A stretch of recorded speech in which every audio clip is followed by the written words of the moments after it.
तो भाई आज हम आप लोगों को 14 टू 17 सेंचुरी इंग्लिश पोएट्री इस सब्जेक्ट के भाई टोटल आप लोगों को 7 से 8 इंपॉर्टेंट क्वेश्चन विद आंसर जो है करवाने वाले हैं, जो आप लोगों के एग्जाम में आएंगे ही आएंगे। इस चीज की मैं गारंटी देता हूं। अगर आप इस वीडियो को देख के चले आओगे, नोट्स को पढ़ के चले आओगे, फिर आप लोगों को भाई कुछ और करने की जरूरत नहीं पड़ेगी। इसी से ही जो है आप लोग बहुत अच्छे मार्क्स से पास आउट हो जाओगे। ये जो सब्जेक्ट है भाई, ये बीए इंग्लिश ऑनर्स वाले बच्चों के पास होता है सेकेंड सेमेस्टर में।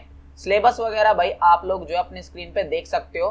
यही सारा जो है आप लोग का लेटेस्ट सिलेबस है। इसी लेटेस्ट सिलेबस से और प्रीवियस ईयर को एनालाइज करके ही हमने आप लोगों के लिए ये इंपॉर्टेंट क्वेश्चन आंसर तैयार करे हैं। इसी से ही भाई आप लोगों का जो है 90% सिलेबस भी जो है कवर अप हो जाएगा।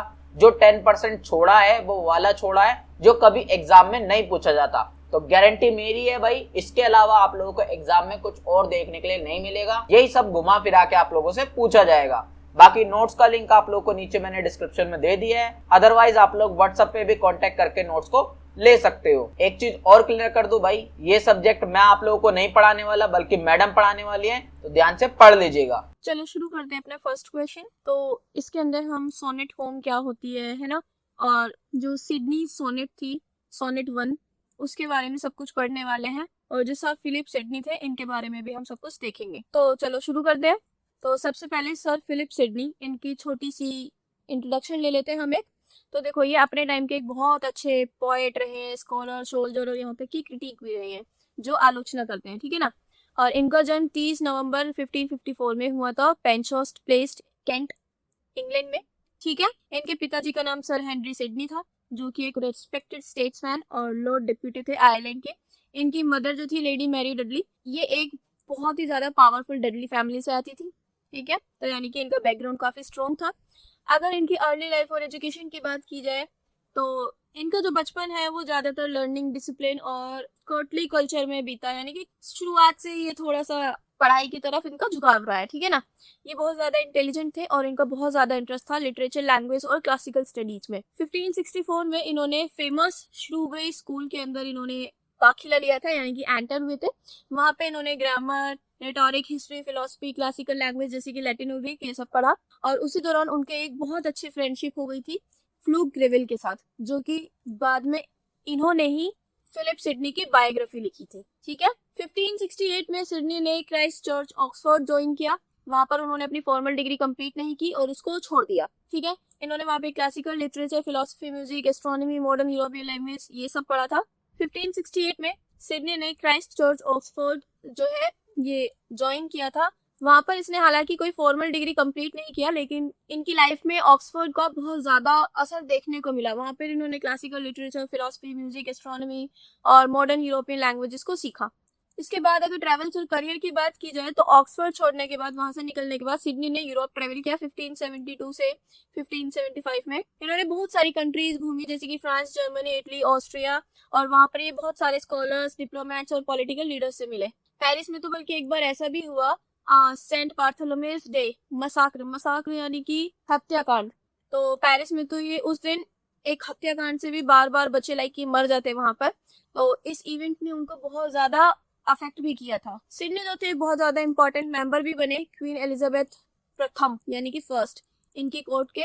और वो उसको बहुत ज्यादा एडमायर करती थी। उसके अलावा कोर्टियर होने के अलावा उन्होंने वहां पे एक डिप्लोमेट और सोल्जर का रोल भी प्ले किया, ठीक है। अब आ जाते हैं हम इनके लिटरेरी करियर पर। देखो, इन्होंने बहुत अच्छा रोल प्ले किया, मतलब इंपॉर्टेंट अचीवमेंट्स हैं इनकी इंग्लिश लिटरेचर में। कुछ इनके फेमस वर्क्स है, जिसके अंदर सबसे पहले आता है Astrophel and Stella, then Defence of Poesy and Arcadia. तो ये कुछ इनके फेमस वर्क्स हैं। उसके बाद डेथ एंड लेगेसी पे आ जाए, तो इनकी लाइफ जो है वो बहुत कम एज पर ही मतलब ये चल बसे थे। 1586 में जो है ये लड़ाई लड़ रहे थे स्पेनिश फोर्स से उनके अगेंस्ट नेदरलैंड्स में। तो वहां पर इनको चोट लग गई थी, ये घायल हो गए थे। और जब ये घायल हुए तो उसके कुछ हफ्ते बाद ही ये मर गए थे 31 की एज पर। अच्छा, इनकी मरने के पीछे एक कहानी है कि ये जो है प्यास से मरे थे। लाइक जब इनको चोट लगी तो ये इन्होंने अपना जो पानी था वो दूसरे इंजर्ड सोल्जर को दे दिया था, ये कहते हुए कि उसकी जरूरत मुझसे ज्यादा है।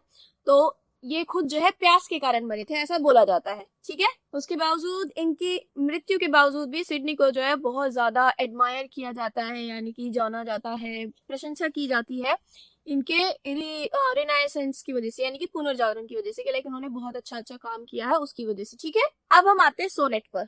अब ये होती क्या है, तो देखो ये एक तरीके की पोएटिक फॉर्म है, यानी कि पोएट को किस तरीके से लिखा जाता है, उस तरीके के नाम को, उस फॉर्म के एक तरीके को बोलते हैं सोनेट। ठीक है, और इसके अंदर 14 लाइंस होती है जो कि इम्बिक पेंटामीटर में लिखी जाती है, और इसके अंदर एक फिक्स्ड लाइन स्कीम होती है। ये ओरिजिनेट कहाँ पे हुई थी, पहले इटली में हुई थी, एंड इसको बाद में इंट्रोड्यूस किया गया था इंग्लिश लिटरेचर में। किस किसने इंट्रोड्यूस किया था इसको, यॉर्ट एंड सरी ने इनको इंट्रोड्यूस किया था, इन पोएट्स ने। ठीक है, इसकी दो मेजर फॉर्म्स होती है, पेट्रार्कन जो कि इटालियन से आई थी, एंड शेक्सपियरन जो कि इंग्लिश से है। ठीक है, जो पेट्रार्कन सोनेट है इसके अंदर ये 2 पार्ट्स में डिवाइड होती है, ऑक्टेव एंड सेस्टेट में, एंड जो शेक्सपियरन सोनेट है इसके अंदर 3 क्वार्टरेंट्स होते हैं और एक कंक्लूडिंग कपलेट होता है। तो जो सर फिलिप सिडनी है, इन्होंने बहुत ज्यादा इंपॉर्टेंट रोल प्ले किया है सोनेट फॉर्म को पॉपुलराइज करने में, फेमस करने में। इनकी एक बहुत अच्छा फेमस वर्क है एस्ट्रोफिल एंड स्टेला, जिसके अंदर इन्होंने इसको यूज किया, बहुत ज्यादा इसको फेमस बनाया। ठीक है, तो सिडनी की जो सोनेट 1 थी इसके अंदर 14 लाइंस है, और इन्होंने जो है पेट्रार्कन ट्रेडिशन को फॉलो किया है। ठीक है, और ये जो सोनेट है इसके अंदर प्यार की एक थीम को दिखाने की कोशिश की गई है। उसके अलावा इस पोएम के अंदर और बहुत सारी क्वालिटीज को दिखाया गया है, जैसे कि concentration of thought, emotional intensity, turning point या फिर क्लाइमेक्स, इन सबको दिखाया गया है। ठीक है, तो सिडनीज की जो सोनेट 1 है इसके अंदर डेमोन्स्ट्रेट करता है कि कैसे किसी सोनेट फॉर्म के अंदर इमोशन और इंटेलेक्ट को, यानी कि भावनाएं और समझदारी को कैसे ब्यूटीफुली तरीके से कैसे कंबाइन किया जा सकता है। तो ये उसका जीता जाता उदाहरण है, यानी जीता जाता है, यानी कि बेस्ट एग्जांपल है ये सिडनी की जो सोनेट 1 थी। ठीक है, सिडनी सोनेट में ये प्रूव करते हैं कि जो पोएट्री है वो सिंसियर फीलिंग्स से जाग सकती है, यानी कि उभर सकती है, अराइज हो सकती है।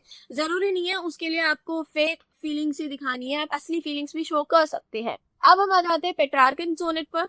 इसको इटालियन सोनेट भी बोलते हैं, और ये बहुत ही ज्यादा अर्लीस्ट और मोस्ट इंपॉर्टेंट फॉर्म है सोनेट की। इसका जो नाम रखा गया है वो फ्रांसेस्को पेट्रार्का के नाम के पीछे रखा गया है। ये बहुत ही ज्यादा फेमस इटालियन पोएट थे 14th सेंचुरी के। मैंने बताया था पेट्रार्कन सोनेट के अंदर 14 लाइंस होती है, इनको इम्बिक पेंटामीटर में लिखा जाता है इंग्लिश पोएट्री में, और ये 2 मेन पार्ट्स में डिवाइड होती है, ऑक्टेव एंड सेस्टेट। ऑक्टेव के अंदर ये होती है फर्स्ट 8 लाइंस किसी भी पोएम की, सेस्टेट जो है इस तरीके की सोनेट की लास्ट की 6 लाइंस होती है। ठीक है, जो ऑक्टेव वाला पार्ट होता है इसके अंदर यूजुअली किसी प्रॉब्लम, आइडिया, इमोशन या सिचुएशन को रिप्रेजेंट किया जाता है, और जो सेस्टेट वाला पार्ट होता है उसके अंदर उस क्वेश्चन का आंसर, रिफ्लेक्शन या फिर सॉल्यूशन जो होता है वो बताया गया होता है। और इसी बीच में ऑक्टेव और सेस्टेट के बीच में एक टर्निंग पॉइंट होता है जिसको बोलते हैं वोल्टा, यानी कि एक तरीके से जो क्लाइमेक्स होता है वो। जो टिपिकल राइम स्कीम यूज होती है पेट्रार्कन सोनेट में, ऑक्टेव के अंदर ए बी ये वाली राइम स्कीम यूज होती है, एंड सेस्टेट के अंदर ये वाली। ठीक है ना, जो कि टिपिकल होती है, मतलब ज्यादातर आपको हर तरीके की सोनेट में देखने को मिलेगी जो कि पेट्रार्कन सोनेट होती है। अच्छा, पेट्रार्कन सोनेट जो है इसको ये इतनी फेमस क्यों है, इसको क्यों इतना ज्यादा जाना जाता है, इसको इसकी म्यूजिकल और ग्रेसफुल लैंग्वेज की वजह से भी जाना जाता है कि लाइक इसके अंदर जो लैंग्वेज यूज होती है वो म्यूजिकल और बहुत अच्छी लैंग्वेज यूज होती है, और इसके अंदर इमोशंस को बहुत अच्छे से एक्सप्रेस किया जाता है। प्यार के थीम पर ब्यूटी, सफरिंग एंड डिवोशन को दिखाया गया है, and logical development of thought दिखाई गई है। ठीक है, अब हम आ जाते हैं एस्ट्रोफिल एंड स्टेला पे, जो कि सिडनी ने लिखी थी। तो ये एक बहुत ही ग्रेटेस्ट सोनेट सीक्वेंस है इंग्लिश लिटरेचर का, इसको लिखा था सर फिलिप सिडनी ने, और ये 1519 में पब्लिश हुई थी उनकी डेथ के बाद। और ये जो बुक है ना इसके अंदर 108 सोनेट्स हैं और 11 सॉन्ग्स हैं। क्या है, 108 सोनेट्स एंड 11 गाने हैं। और ये जो एस्ट्रोफिल एंड स्टेला थी, इस बुक ने ही बहुत ज्यादा इन्फ्लुएंस किया था बाद के पोएट्स को, जैसे कि शेक्सपियर एंड स्पेंसर। तो ऐसे पोएट्स को भी इस बुक ने बहुत ज्यादा इन्फ्लुएंस किया था। देखो, टाइटल का मतलब क्या है, टाइटल में एस्ट्रोफिल जो वर्ड है उसका मतलब होता है स्टार लवर, एस्ट्रो यानी कि स्टार, फिल यानी कि लवर, एंड स्टेला का मतलब होता है स्टार।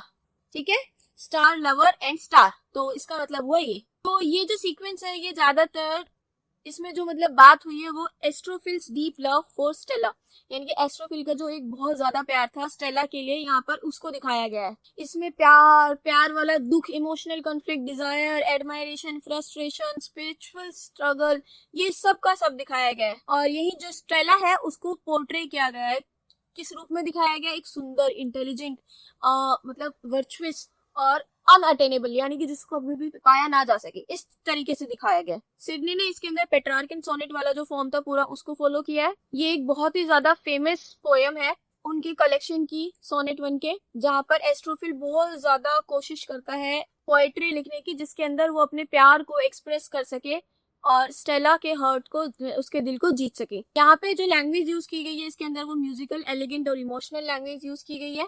इसकी अगर इंपॉर्टेंट थीम्स की बात की जाए तो इसके अंदर love and desire, beauty, admiration, conflict between reason and passion, nature of poetry and creativity and emotional suffering और लॉन्गिंग, ये कुछ ऐसे थीम्स है जिसको इसके अंदर दिखाया गया है। ठीक है, देखो ये जो इनका वर्क था ना ये बहुत ज्यादा इंपॉर्टेंट है क्योंकि इसने बहुत ज्यादा हेल्प किया सोनेट को एक मेजर पोएटिक फॉर्म के रूप में स्टैब्लिश करने में। इसी की वजह से सोनेट को इतनी जान पहचान मिली इंग्लिश लिटरेचर में, वरना उससे पहले इसके बारे में कोई इतना नहीं जानता था। ठीक है, तो एस्ट्रोफिल एंड स्टेला जो है ये सिर्फ कोई एक लव सीक्वेंस नहीं है, ये उससे कुछ ज्यादा ही है, मतलब बहुत बढ़कर है उससे। चलो अब हम एस्ट्रोफिल एंड स्टेला सोनेट 1 देख लेते हैं। देखो ये हमारी पूरी वो पोएम है। तो देखो ये स्टार्टिंग की जो 8 लाइन है, 1 2 3 4 5 6 7 8, ये स्टार्टिंग की जो 8 लाइनें हैं ये तो हुआ ऑक्टेव, ठीक है ना, और 1 2 3 4 5 6, ये जो लास्ट की 6 लाइन है ये है सेस्टेट। समझ गए? अब इसका क्रिटिकल एनालिसिस ले लेते हैं हम, यानी कि ऊपर ऊपर से थोड़ा सा जान लेते हैं कि इसके अंदर क्या दिखाया गया है। तो देखो इसके अंदर जो राइम स्कीम है ये वाला राइम स्कीम इसके अंदर फॉलो हुआ है। देखो राइम स्कीम क्या होता है, आप कैसे निकाल सकते हो वो बता देती हूँ पहले आपको, कि लाइक अगर एग्जाम में आ जाता है और आपसे पूछा जाता है तो आप लिख सको। हमेशा एंड का वर्ड देखो, ठीक है ना। देखो यहाँ पे एंड में क्या है, शो, तो अभी ये किसी से मैच नहीं हो रहा तो पहले वर्ड को हमेशा एक वो दे दो अल्फाबेट ए। अब यहाँ पे आया पेन, अब ये दोनों क्या सेम सेम साउंड कर रहे हैं, नहीं कर रहे, तो पेन हो गया बी। अब यहाँ पे आगे नो, तो शो एंड नो, क्या इन दोनों का जो साउंड है वो थोड़ा सिमिलर सिमिलर है, हाँ, तो इसको भी ए बोल दो। अब आगे ऑब्टेन, तो पेन एंड ऑब्टेन, क्या इन दोनों की साउंड सिमिलर है, हाँ बिल्कुल है, तो ये बी हो गया। शो नो वो, तो अब यहाँ पे भी इसकी साउंड सेम हो गई है, तो ये हो गया ए।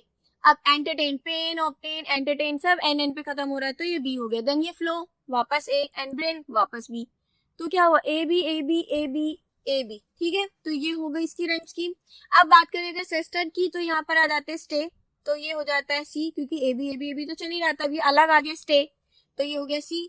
ब्लोज यानी कि डी, वे फिर से सी, थ्रोज फिर से डी।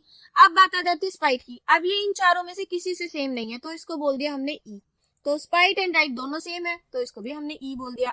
तो ये है इसकी राइमिंग स्कीम। ठीक है, अब इनको एम्बिक हेक्सामीटर में लिखा गया है, यानी कि ये 6 फीट है, 20 सिलेबल्स इसके अंदर यूज हुए हैं, एंड फर्स्ट सिलेबल जो है वो इसके अंदर अनस्ट्रेस्ड है और सेकंड जो है वो स्ट्रेस्ड है। एग्जांपल के लिए इसमें दिया हुआ है loving in truth and fain in words, my love to show, तो ये एक एग्जांपल भी दिया है इसमें। ठीक है, अब बात करते हैं हम ऑक्टेव की, जो कि लाइंस है 1 to 8। अब इसके अंदर क्या बताया गया है, तो ये जो शुरुआत की 8 लाइन है ऑक्टेव, इनके अंदर सर फिलिप जो है इंट्रोड्यूस करते हैं अपनी सोनेट सीक्वेंस के मेन थीम को। अब उनका मेन थीम क्या है, लव, पैशन एंड वर्च्यू, तो ये उसको बताते हैं इस पूरे 8 लाइनों में। तो यहाँ पे जो स्पीकर है एस्ट्रोफिल, वो स्टेला से बहुत ज्यादा प्यार करता है और वो अपने प्यार को पोएट्री के थ्रू स्टेला को बताना चाहता है, एक्सप्रेस करना चाहता है उसके आगे अपनी फीलिंग्स। वो ये आशा करता है कि जब स्टेला उसकी पोएम पढ़ेगी तो वो उसके दर्द को, उसकी फीलिंग्स को, जो वो उसके लिए फील करता है, उसको समझ सकेगी और समझ जाएगी और वापस उसको उतना ही प्यार करेगी। ठीक है, यहाँ पर जो लैंग्वेज है पोएम की वो बहुत सिंपल एंड इमोशनल है।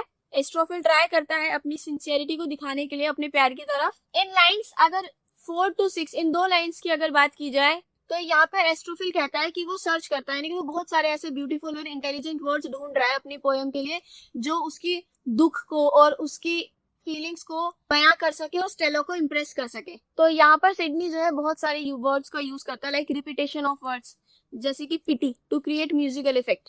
तो यहाँ इसके अंदर वो एक वर्ड को बार बार रिपीट करता है जिससे एक म्यूजिकल इफेक्ट आ सके। तो यहाँ पर देख लेते हैं हम 4 to 6 लाइन, यानी कि ये। तो यहाँ पर जैसे कि देखो, knowledge might pity win and pity grace obtain, तो पिटी पिटी वर्ड को यहाँ पे उसने वापस से रिपीट किया है, रिपीटेशन किया है, क्यों, ताकि एक म्यूजिकल इफेक्ट आ सके।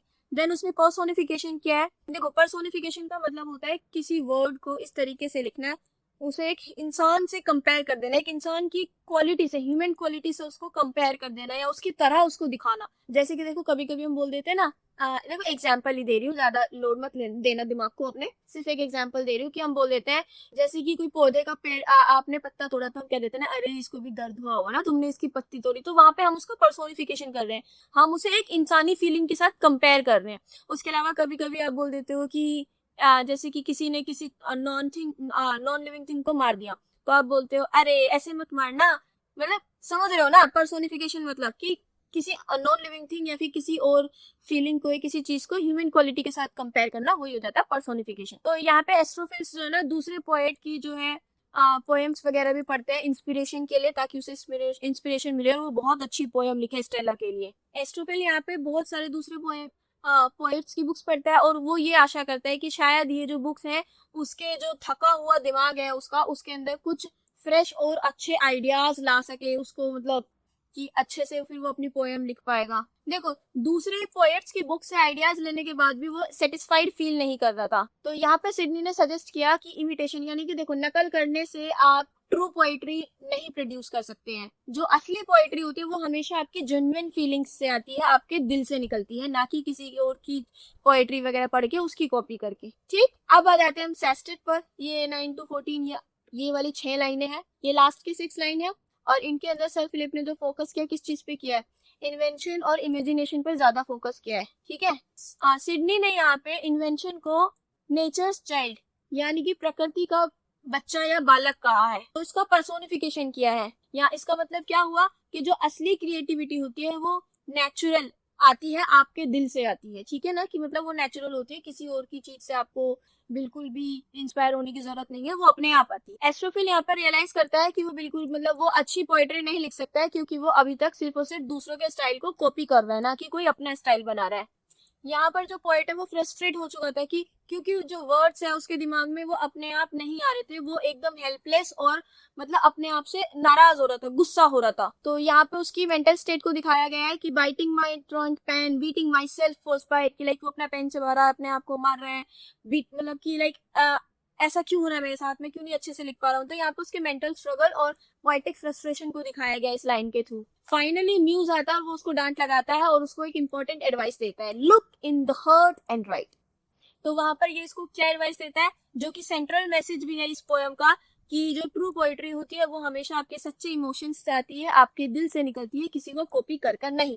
ठीक है, अब यहाँ पर क्या क्या लिटरेरी डिवाइसेस है सेस्टेट में, तो पर्सोनिफिकेशन का यूज किया गया एंड सिंबोलिज्म दिखाया गया है, कि यहाँ पे हर्ट वर्ड को यूज किया गया है ट्रू फीलिंग्स और ऑनेस्टी को दिखाने के लिए। और यहाँ पर एक आयरनी का भी यूज हुआ है। आयरनी यानी कि व्यंग हो गया एक तरीके से, या ताना बोल लो, या फिर विडंबना, है ना, एक तरीके से मजाक टाइप की। मतलब पोएट जो है वो हर जगह इंस्पिरेशन ढूंढता फिर रहा था, लेकिन एंड में उसको ये जानने को मिला कि इंस्पिरेशन तो हमारे खुद के अंदर होती है, जिसे वो बाहर ढूंढ रहा था वो तो उसके अंदर ही थी। तो ये आयरनी भी इसके अंदर दिखाई गई है। अब करते हैं अपने क्वेश्चन नंबर 2। तो इसके अंदर हम अपना एक दूसरी वाली चैप्टर को कंप्लीट करने वाले हैं इस क्वेश्चन के अंदर। तो इसके अंदर हमारी एक पोएम है, द पैशनेट मैन्स पिलग्रिमेज। ठीक है ना, ये ऐसे है या पोएम को हो या जो भी चैप्टर है, तो हम इसको कंप्लीट करने वाले हैं इसके अंदर। तो चलो शुरू करते हैं। तो सबसे पहले इसके जो राइटर है सर वाल्टर रेलिक, इनके बारे में पढ़ लेते हैं थोड़ा सा। तो देखो एलिजाबेथन एज के एक बहुत ही ज्यादा फेमस राइटर रहे हैं, फेमस फिगर हैं ये, और ये एक पोएट, सोल्जर, एक्सप्लोरर, हिस्टोरियन और कोर्टियर रहे थे, जिन्होंने बहुत ज्यादा इंपॉर्टेंट रोल प्ले किया था। ठीक है ना, इनकी अर्ली लाइफ और एजुकेशन के बारे में जाने तो इनका जन्म 1554 में डिवोनशायर इंग्लैंड में हुआ था, एक प्रोटेस्टेंट फैमिली के अंदर। इनकी जो अर्ली एजुकेशन थी वो उन्होंने लोकल स्कूल से ली थी और बाद में ये ऑरियल कॉलेज ऑक्सफोर्ड चले गए थे, जहाँ पर इन्होंने भी अपनी डिग्री को कंप्लीट नहीं किया था। और यंग एज से ही इन्होंने जो है अपना इंटरेस्ट मिलिट्री लाइफ, पॉलिटिक्स और लिटरेचर में दिखाया था।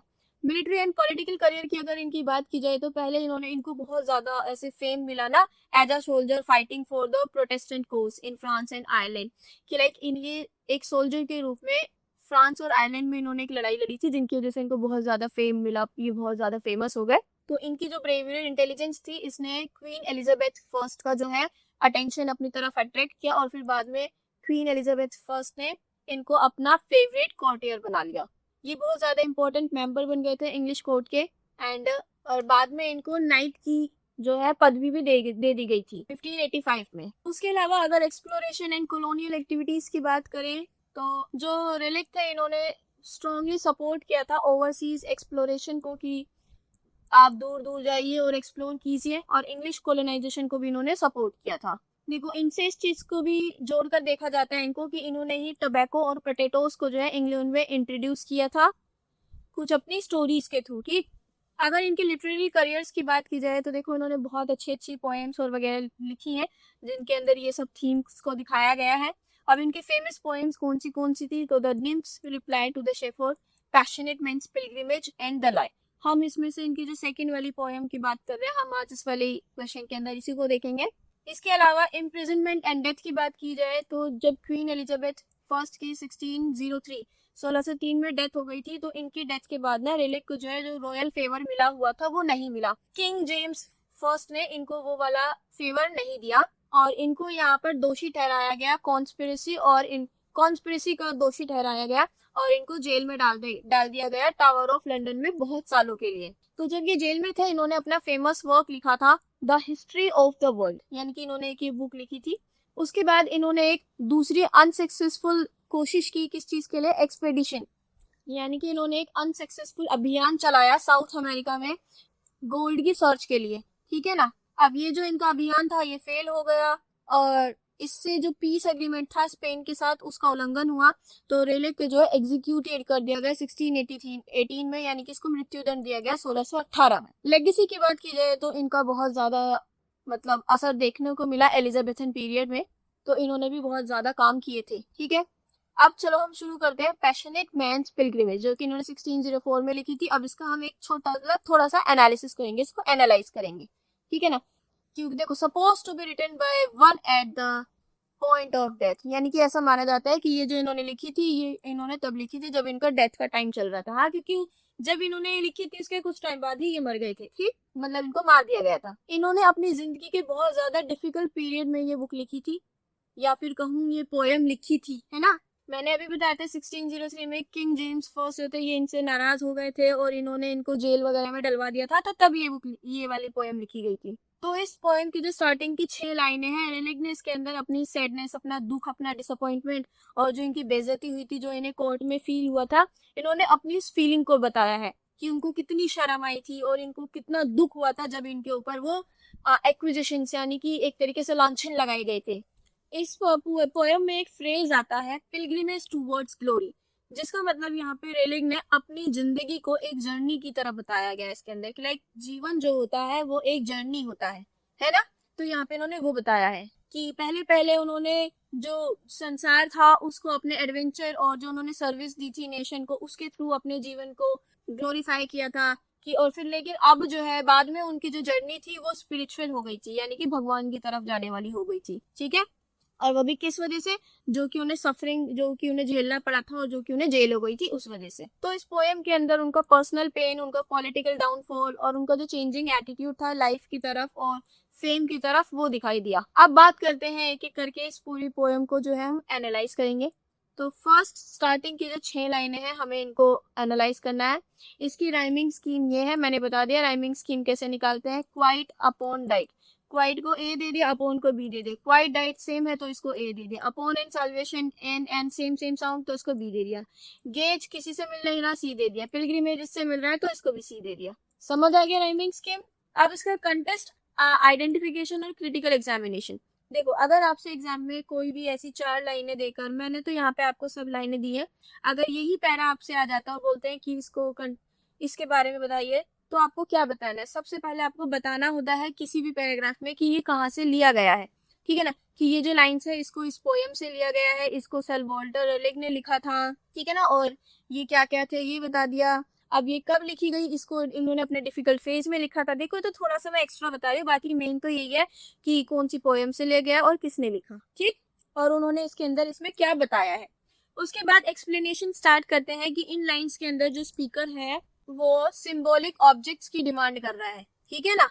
अब वो ऑब्जेक्ट्स क्या है, द स्कैलोप शेल, जो कि रिप्रेजेंट करते हैं शांति को और क्वाइटनेस को, and the staff of faith, जो कि सिंबलाइज करता है रिलीजियस बिलीफ को एंड स्पिरिचुअल सपोर्ट को, and the script of Joy immortal diet, जो कि रिप्रेजेंट करते हैं spiritual happiness and eternal life को। तो यहाँ पर ये बहुत सारे सिंबॉलिक ऑब्जेक्ट्स की डिमांड करता है, उनके बारे में बोलता है जो कि स्पिरिचुअल पिलग्रिमेज के लिए जरूरी है, ठीक है ना, यानी कि उसको पिलग्रिमेज यानी कि तीर्थ यात्रा, तो भक्ति वाली जो तीर्थ यात्रा होती है उसके लिए उन्हें जिन जिन चीजों की जरूरत है वो यहाँ पर सब कुछ मांग रहा है। तो वो क्या क्या मांग रहा है मैंने भी आपको बताया।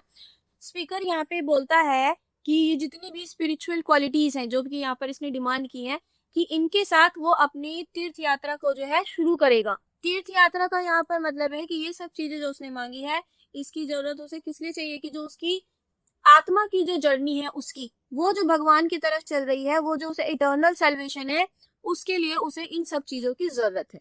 देखो इस वाली पोएम के अंदर वही बताता है कि जो हमारा जीवन है वो सब व्यर्थ है, आत्मा एंड में जाकर आत्मा को परमात्मा से मिलना है, और यही जो पूरी जर्नी है कि आत्मा को जब परमात्मा से मिलना है, इसी को ही उसने तीर्थ यात्रा बोला है। ठीक है, क्रिटिकल एग्जामिनेशन की बात की जाए तो यहाँ पर रिलीजियस सिंबोलिज्म से भरी हुई हैं ये सारी की लाइनें।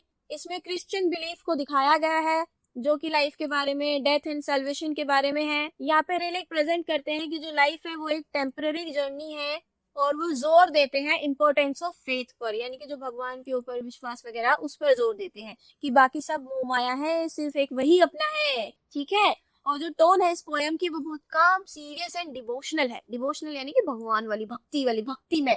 और ये जो सब सामान इसके अंदर बताया गया है, शेर, स्टाफ, बोतल, गाउन, ये सब सिंबॉलिक है किसके, स्पिरिचुअल प्रिपरेशन के, यानी कि भक्ति में जो तैयारी है, शुरुआत है, उसकी एक तरीके से सिंबल है। और लैंग्वेज इसके अंदर म्यूजिकल एंड डिग्निफाइड है। अब आते हैं लाइन्स 7 to 18 पर। ये सारी भी लाइन्स हैं, देख लेना आप एक बार। राइमिंग स्कीम इसकी ये है। एक्सप्लेनेशन की बात की जाए तो देखो मैंने यहाँ पे वापस ये नहीं बता रही हूँ कि इसको किस पोएम से लिया गया है, किसने लिखा है, वो मैंने आपको फर्स्ट वाली 6 लाइनों में बता दिया। तो अब सीधा एक्सप्लेनेशन पे आते हैं। तो यहाँ पर जो स्पीकर है वो दुख, दर्द, मृत्यु और जो हमारी सोल यानी कि आत्मा की जो जर्नी है स्वर्ग की तरफ या फिर नर्क की तरफ, उनके बारे में बात करता है। वो यहाँ पे बोलते हैं कि उनका जो खुद का खून है वो ही एक हीलिंग बाम, यानी कि जो बाम लगाते हैं ना, जब कभी जब दर्द होता है तो सर पे बाम लगा देते हैं, कि उनकी बॉडी के लिए उनका खून ही एक बाम की तरह काम कर रहा है। इसका मतलब क्या हुआ, उन्होंने यहाँ पे बोला कि जो दुख, दर्द और सेक्रीफाइस होता है वो इंसान के जीवन का एक पार्ट है। यहाँ पर आत्मा को कंपेयर किया गया एक व्हाइट पाल्मर से। व्हाइट पाल्मर यानी कि एक पवित्र पिलग्रिम तीर्थ यात्री जो जिसने की व्हाइट कलर के कपड़े पहने हुए हैं।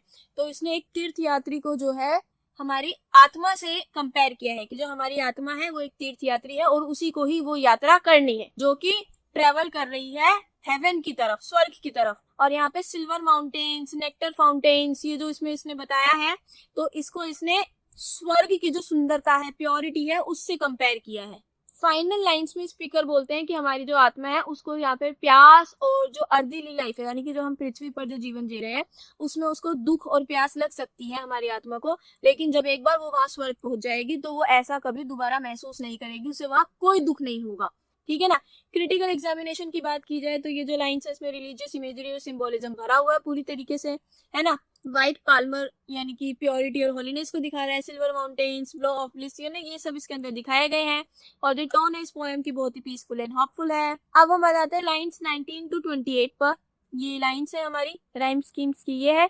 एक्सप्लेनेशन की बात की जाए तो इन लाइन्स के अंदर जो स्पीकर है वो इमेजिन करता है कि वो दूसरे पीसफुल पिलग्रिम्स से मिल रहा है, यानी कि दूसरे तीर्थ यात्री से मिल रहा है अपने, जब मतलब कि देखो उसकी आत्मा जो है यानी कि जो तीर्थ यात्री है वो अपनी तीर्थ यात्रा की तरफ अपनी यात्रा में चल रहा है स्वर्ग की ओर, तो उसे यहाँ पर बीच में दूसरे तीर्थ यात्री मिल गई। होता है ना, हम लोग भी तो जाते हैं ना, जैसे कभी यात्रा करने इधर उधर जाते हैं तो हमें भी तो वहाँ बीच में कई लोग मिलते हैं। तो यहाँ पर इस पैराग्राफ के अंदर इन लाइन के अंदर ये बताया गया है कि उसको वहां पर दूसरे लोग मिल गए हैं। तो ये जो पिलग्रिम्स है ये क्या है, ये वो आत्माएं हैं जो धरती को पहले ही छोड़ के जा चुकी हैं, जिनको इसने गाउन्स ऑफ क्ले बोला है। तो इसमें ये दिखाया गया है इस पैराग्राफ में कि जो हमारी ह्यूमन बॉडीज हैं ये टेम्पररी होती हैं, जो कि मिट्टी की बनी होती हैं, असलियत तो हमारी आत्मा ही है।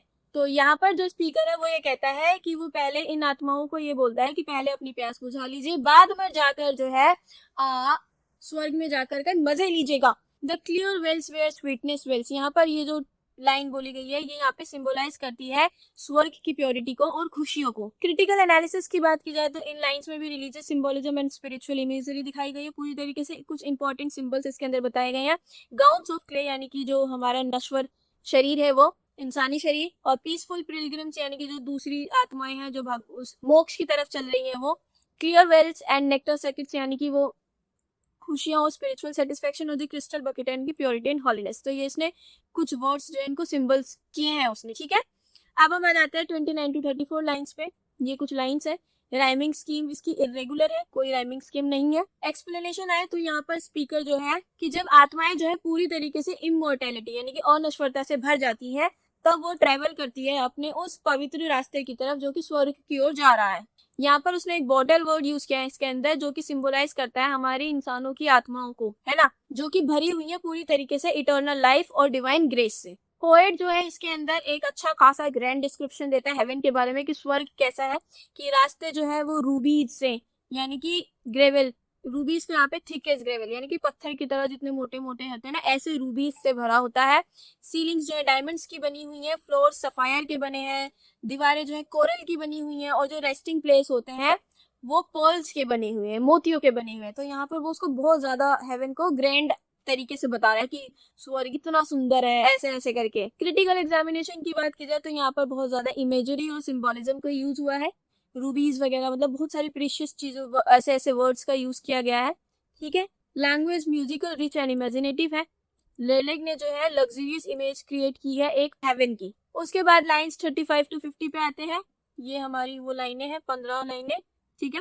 राइमिंग स्कीम है इनकी ये। एक्सप्लेनेशन की बात की जाए तो इसके अंदर स्पीकर जो है हेवन को एक परफेक्ट और यानी कि ऑनेस्ट सच्ची जगह बताता है, जो कि हमारी दुनिया से बिल्कुल अलग है। यानी कि अर्थ पे जितना करप्शन है ऐसा वहां पर नहीं है बिल्कुल भी। वो कहते हैं कि स्वर्ग में बिल्कुल भी ब्राइबरी यानी कि चोरी चकारी, डिसऑनेस्टी, फॉल्स एक्विजिशन जो गलत इल्जाम लगा देते हैं, और करप्शन नहीं है। तो वो उसके लिए बहुत सारे फ्रेजेस का यूज करते हैं, जैसे कि no corrupted voices brawl, no conscience molten into gold, nor for accusers boat and salt. तो ये ऐसे बहुत सारे फ्रेजेस का यूज करते हैं। तो यहाँ पर पोएट कहते हैं कि स्वर्ग के अंदर जीसस क्राइस्ट जो है वो ही असली किंग्स अटोर्नी है, यानी कि और लॉयर भी वही है, जो कि सभी लोगों को एक जैसा मानते हैं। उनके लिए वो वहां पर किसी को भी फेवरेटिज्म नहीं दिखाते हैं। तो यहाँ पर एंड में जो स्पीकर है वो फाइनली प्रे करता है क्राइस्ट से, भगवान से, वो उनके सच्चे और प्योर डिफेंडर बन जाए, यानी कि उन्हें बचाने वाले बन जाए on the day of judgement, कि जब उनकी मृत्यु का दिन आएगा, जब उनके जजमेंट का दिन आएगा, तो वो क्राइस्ट से प्रे करता है कि प्लीज आप मुझे बचाने वाले मेरे वकील बन जाना।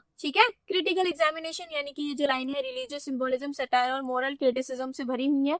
मेजर आइडियाज अगर देखने को मिले इसमें तो करप्शन, इनजस्टिस, इक्वालिटी वगैरह, भगवान को सेवियर और डिफेंडर बताया गया है।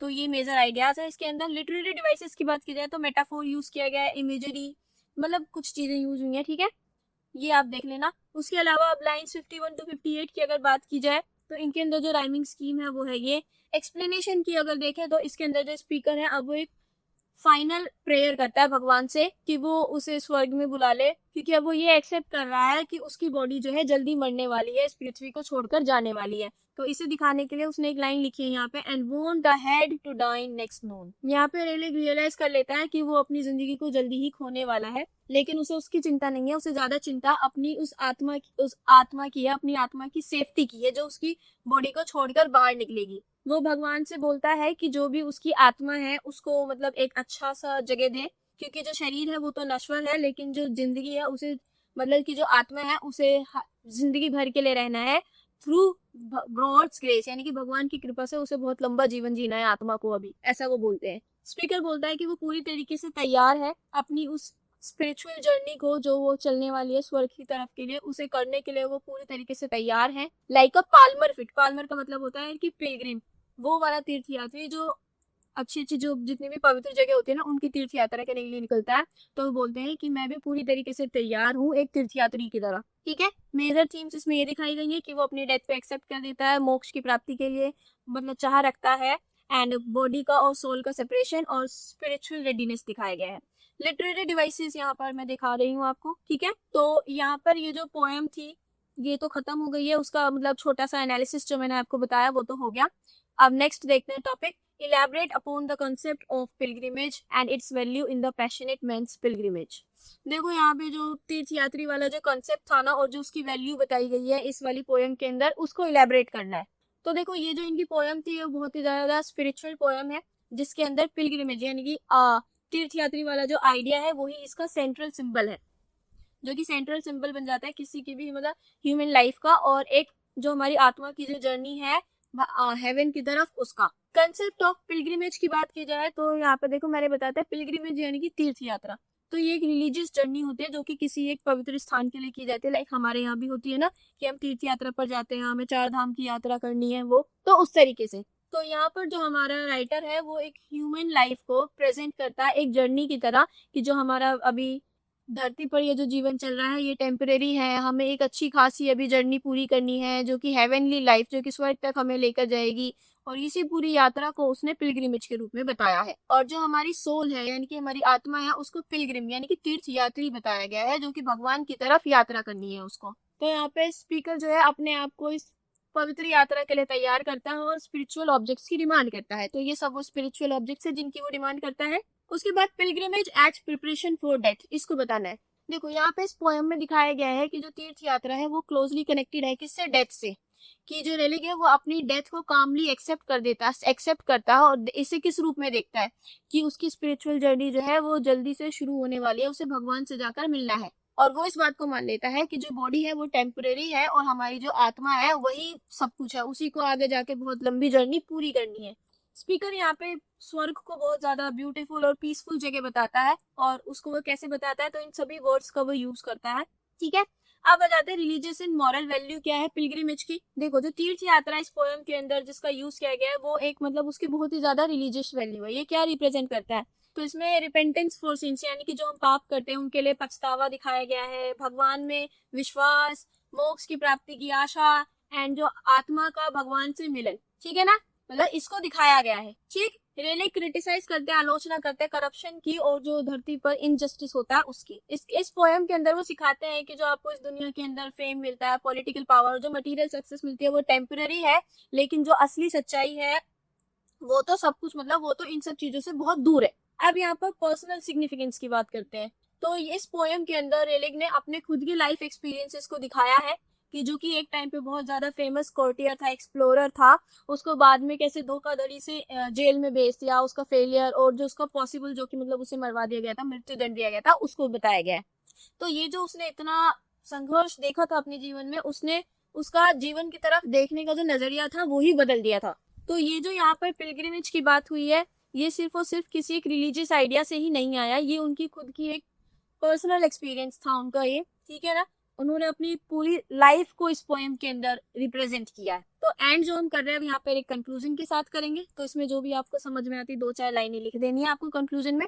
तो ये हमारा क्वेश्चन नंबर 2 जो है वो कंप्लीट हो गया है। तो चलो अब करते हैं अपना क्वेश्चन नंबर 3। तो देखो इसके अंदर देखो ये जो हमारे रिनाइसेंस है इसका मतलब क्या होता है, इसका मतलब होता है पुनर्जागरण। ठीक है ना, तो इसके इस वाले क्वेश्चन के अंदर हम इसने किसी मानव के जीवन में क्या रोल प्ले किया और ये क्या होता है, उस टाइम की जो पोएम्स थी उसमें इसकी क्या क्या विशेषताएं बताई गई, कैसे इसको डिस्क्राइब किया गया, अब हमें ये सब देखना है। ठीक है, तो रिनाइसेंस ह्यूमनिज्म यानी कि पुनर्जागरण मानवतावाद। ठीक है, अब हमें ये इसको पोएम्स में कैसे क्या दिखाया गया था अब ये देखते हैं। तो देखो ये जो रिनाइसेंस ह्यूमनिज्म यानी कि ये जो हमारा पुनर्जागरण मानवतावाद था, इसने किस चीज पर जोर दिया कि इंसान को मतलब इंडिविजुअलिज्म पर जोर दिया, रेशनल थिंकिंग पर, और जो डिग्निटी थी एक इंसान की कि उसको कैसे अपना जीवन जीना चाहिए, और ह्यूमन पोटेंशियल अपने अंदर अपनी क्षमता पर कैसे उसको विश्वास रखना, इस सब चीजों पर इसने ज्यादा जोर दिया कि लाइक इंसान को एक तरीके से जागरूक बनाया अपने लिए। ठीक है, ऐसे बहुत सारे राइटर्स और पोएट्स थे जिन्होंने इन सभी क्वालिटीज को अपनी पोएम्स के अंदर दिखाया। तो celebration of human life and individual experience, तो सबसे ज्यादा एक इम्पोर्टेंट फीचर जो था इसका वो यही था कि अपनी ह्यूमन लाइफ जो है उसको सेलिब्रेट करो, और जो अपना खुद का एक्सपीरियंस है मतलब उसको अपनी लाइफ को पूरी तरीके से फील करो, कि अपने एक्सपीरियंस पे फोकस करो, अपनी पर्सनल फीलिंग्स पे फोकस करो, दूसरों से ज्यादा कि दूसरों के मामले में टांग घुसाने से ज्यादा खुद के जीवन पर ध्यान दीजिए, ये वाली बात थी बस। ठीक है, तो उसी तरह जो सर वोल्टर रेले की पोएट्री थी द पैशनेट मैन्स पिलग्रिमेज, उन्होंने उसके अंदर अपने पर्सनल रिफ्लेक्शन दिखाए थे, अपनी लाइफ का, डेथ का, सर्वेशन का, उन्होंने पर्सनल रिफ्लेक्शन दिया था, अपने ही जीवन को उस पोएम में उतारा था। ठीक है, इसी तरह इंटेलेक्चुअलिज्म एंड रीजन, देखो ये सभी वो फीचर्स हैं जो हमें रिनाइसेंस ह्यूमनिज्म के पोएम में पोएट्स द्वारा दर्शाए गए। तो हम अब उन सभी फीचर्स को देख रहे हैं। ठीक है ना, तो इंटेलेक्चुअलिज्म एंड रीजन, देखो इसमें पुनर्जागरण में इसमें ये भी बताया गया है कि समझदारी, इंटेलेक्ट को, और जो रेशनल इंक्वायरी के लाइक आप यार कोई भी गलत चीज आप ऐसे तो कर लोगे नहीं, अपना भी दिमाग लगाओ ना, रीजन पूछो हर चीज को करने से पहले, तो मतलब इंक्वायरी करो। तो इस चीज को इन्होंने वैल्यू दिया। तो जॉर्ज हर्बर्ट जो थे उन्होंने अपनी पोएम्स के अंदर रिलीजियस फेथ और उसी के साथ साथ इंटेलेक्चुअल एनालिसिस को भी जगह दी थी। उसके बाद आता है इन्फ्लुएंस ऑफ क्लासिकल लर्निंग। देखो ये जितने भी पुनर्जागरण वाले राइटर्स थे ना जो पुनर्जागृत कर रहे थे इंसानों को, मनुष्य को, तो वो पूरी तरीके से इन्फ्लुएंस थे ग्रीक और रोमन लिटरेचर से। तो इनकी पोइट्रीज के अंदर क्लासिकल रेफरेंसेस जो मिलते थे, आर्टिस्टिक एक्सप्रेशन जो मिलते थे वो भी यहीं के मिलते थे। देन ग्रोथ ऑफ इंडिविजुअलिज्म, देखो जैसे कि मिडाइवल टाइम का जो लिटरेचर था ना उसके अंदर जैसे कि समाज के बारे में सब कुछ बताया हुआ था, तो इसमें ना एक इंसान की खुद की ग्रोथ के ऊपर फोकस करने को बोला गया इनको, कि आप अपनी पर्सनल आइडेंटिटी पे, अपने एम्बिशन पर, अपनी सेल्फ अवेयरनेस पर ध्यान दीजिए, ना कि दूसरों के ऊपर। Then development of the Renaissance man, यानी कि देखो जितने भी पोएट्स और ये राइटर्स थे, इन्होंने इस सिलेबस के अंदर एक अच्छा आइडियल रिनाइसेंस मैन यानी कि पुनर्जागृत इंसान को बनाने में बहुत ज्यादा हेल्प की है। इन्होंने अपना बहुत अच्छा कंट्रीब्यूशन दिया है। रिनाइसेंस मैन, पुनर्जागृत इंसान का मतलब है एक ऐसा आदमी जो पढ़ा लिखा हो, थॉटफुल हो, सोच समझता हो, आर्टिस्टिक हो और मॉरली अवेयर हो। उसे पता हो कि मेरे लिए क्या सही है, क्या गलत है, या फिर मुझे क्या नहीं करना चाहिए। ठीक है ना, तो वो कैसा होना चाहिए, तो ये इन्होंने अपनी पोएम्स के अंदर बखूबी बताया है। एंड में आ जाते हैं हम अपने कंक्लूजन पर। कंक्लूजन में 3-4 लाइनें जो भी आपको समझ में आते हैं वो लिख देना। तो ये वाला आंसर यहाँ पर खत्म होता है। अब करते हैं अपने क्वेश्चन नंबर 4। देखो एलिजाबेथन पीरियड था एक, तो उस टाइम पे पोएम, जितने भी पोएट्स थे उन्होंने किस तरीके की पोएट्री की, क्या क्या अपने योगदान दिए, तो हमें वो सब बताना है अभी। ठीक है ना, और उसी के साथ साथ 14th to 17th सेंचुरी वाला पीरियड भी बताना है। ठीक, तो चलो शुरू करते हैं। तो Elizabethan poetry and Tudor court, हम अभी ये देखने वाले हैं। देखो ये जो एलिजाबेथन के टाइम पे जितनी भी पोएट्री हुई थी ना, वो पूरी तरीके से उसके अंदर आपको political attitude, values, conventions of the Tudor court, आपको यही देखने को मिलेगा। यही सारी चीजें आपको उसमें ज्यादा देखने को मिलेंगी, क्योंकि इनके टाइम पे जो था ना, जितने भी पोएट्स थे वो सभी कोर्ट लाइफ से, यानी कि दरबारी का जो जीवन था उससे बहुत ज्यादा कनेक्टेड थे। और वो लिखते भी किस लिए थे, रॉयल फेवर के लिए लिखते थे, कि लाइक क्वीन एलिजाबेथ जो है वो मतलब हमारी तरफ फेवर करे और हमें पैसा मिलेगा, तरक्की मिलेगी, फेमस होंगे, तो इसलिए वो ज्यादा लिखते थे। सोशल रिकॉग्निशन के लिए, पॉलिटिकल सपोर्ट के लिए लिखते थे। और इस टाइम के जितने भी आपको पोएट्री देखने को मिलेगी, तो उनमें जो थीम्स थे वो क्या थे, लॉयल्टी, पेट्रियोटिज्म यानी कि देशभक्ति जो होती है, कोर्टली लव जो दरबारी प्यार था, एम्बिशन और सर्विस टू द मोनार्क, यही सारी थीम्स आपको उसमें देखने को मिलेंगी। तो एक एक करके शुरू करते हैं हम। तो देखो courtly love and court conventions, मैंने भी बताया सबसे ज्यादा इंपॉर्टेंट फीचर जो था एलिजाबेथन टाइम के पोएट्रीज का, कि उनमें आपको कोर्टली लव देखने को मिलेगा, दरबार के लिए प्यार। जो पोएट्स थे वो क्वीन को as a beautiful lady, distant and idealised, यानी कि एक ऐसी लेडी के रूप में दिखाते थे कि लाइक ये तो बहुत अच्छी है, ये उसकी तारीफ ही तारीफ करते चले जाते थे। और उसी के साथ आ जाते हैं लॉयल्टी टू द मोनार्क, यानी कि सम्राट के लिए लॉयल्टी, है ना, मोनार्क यानी कि सम्राट। तो एलिजाबेथन टाइम के जितने भी पोएट्स थे वो अपनी जो लॉयल्टी थे उसको एक्सप्रेस करते थे और अपना डिवोशन यानी कि भक्ति दिखाते थे क्वीन के लिए। उस टाइम का जो भी लिटरेचर था वो सिर्फ और सिर्फ इसलिए था कि उन्हें रानी से तारीफ मिल सके और उनकी नेशनल यूनिटी जो है वो मजबूत हो सके। बहुत सारे पोएट्स ने तो एलिजाबेथ फर्स्ट को एक ग्लोरी के सिंबल की तरह, शांति और प्रोस्पेरिटी का प्रतीक भी बताया। ठीक है, then influence of court life, इस टाइम के जितने भी पोएट्स थे ना वो कोर्ट पॉलिटिक्स के, यानी दरबार की जो पॉलिटिक्स थी उसके अंदर पूरी तरीके से घुसे हुए थे भाई साहब, और उनकी जो सोशल लाइफ थी वो उसी के आसपास घूमती थी। डेलिक जो थे वो खुद भी एक दरबारी, सोल्जर और एक्सप्लोरर थे। अब इनकी पोएम में उस टाइम पे जो थीम्स थी वो भी थी honour, success, fortune, temporary nature of worldly, तो मतलब ऐसी थीम्स का इन्होंने यूज किया था। Then Renaissance, humanism and political ideas, देखो पुनर्जागरण वाली थीम्स जो थी उस टाइम पे वो भी थोड़ी सी उभर कर आ रही थी। तो एलिजाबेथन के टाइम पे जितनी भी पोएट्री हुई उसमें पुनर्जागरण, मानवतावाद भी दिखाया गया, जिसके अंदर एजुकेशन को एनकरेज किया गया, इंडिविजुअलिटी, इंटेलेक्चुअल ग्रोथ को एनकरेज किया गया। जो दरबार था उस टाइम पे सभी कल्चर और जितने भी टैलेंटेड लोग होते थे उनको एडमायर करता था, उनकी तारीफ करता था। तो राइटर्स जो है वो प्रेजेंट करते थे कि जो एक सच्चा दरबारी होता है वो पढ़ा लिखा होना चाहिए, आर्टिस्टिक होना चाहिए, लॉयल होना चाहिए। ठीक है ना, तो ये बहुत सारी उन्होंने स्किल्स बताई थी कि ये सब स्किल्स होनी चाहिए।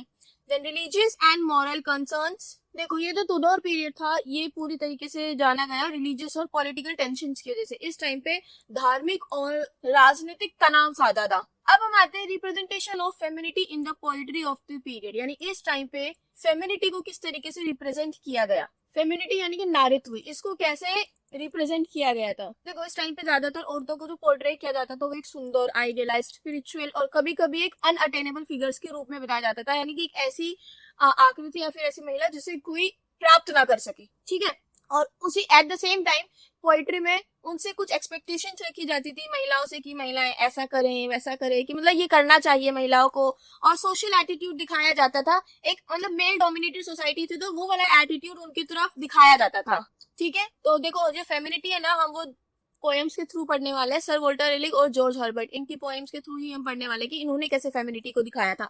तो femininity as beauty and idealism, देखो एलिजाबेथन पीरियड के जितने भी पोएट्स थे उन्होंने महिलाओं को सुंदर, ग्रेस और परफेक्शन के रूप में दिखाया कि महिलाएं तो इतना सुंदरता का प्रतीक अगर कुछ है तो वो महिलाएं ही है। रेलिक की जितनी भी पोएम्स होती थी वो उसमें फीमेल फिगर को बहुत ज्यादा रिस्पेक्ट और एडमायरेशन के साथ ट्रीट करते थे।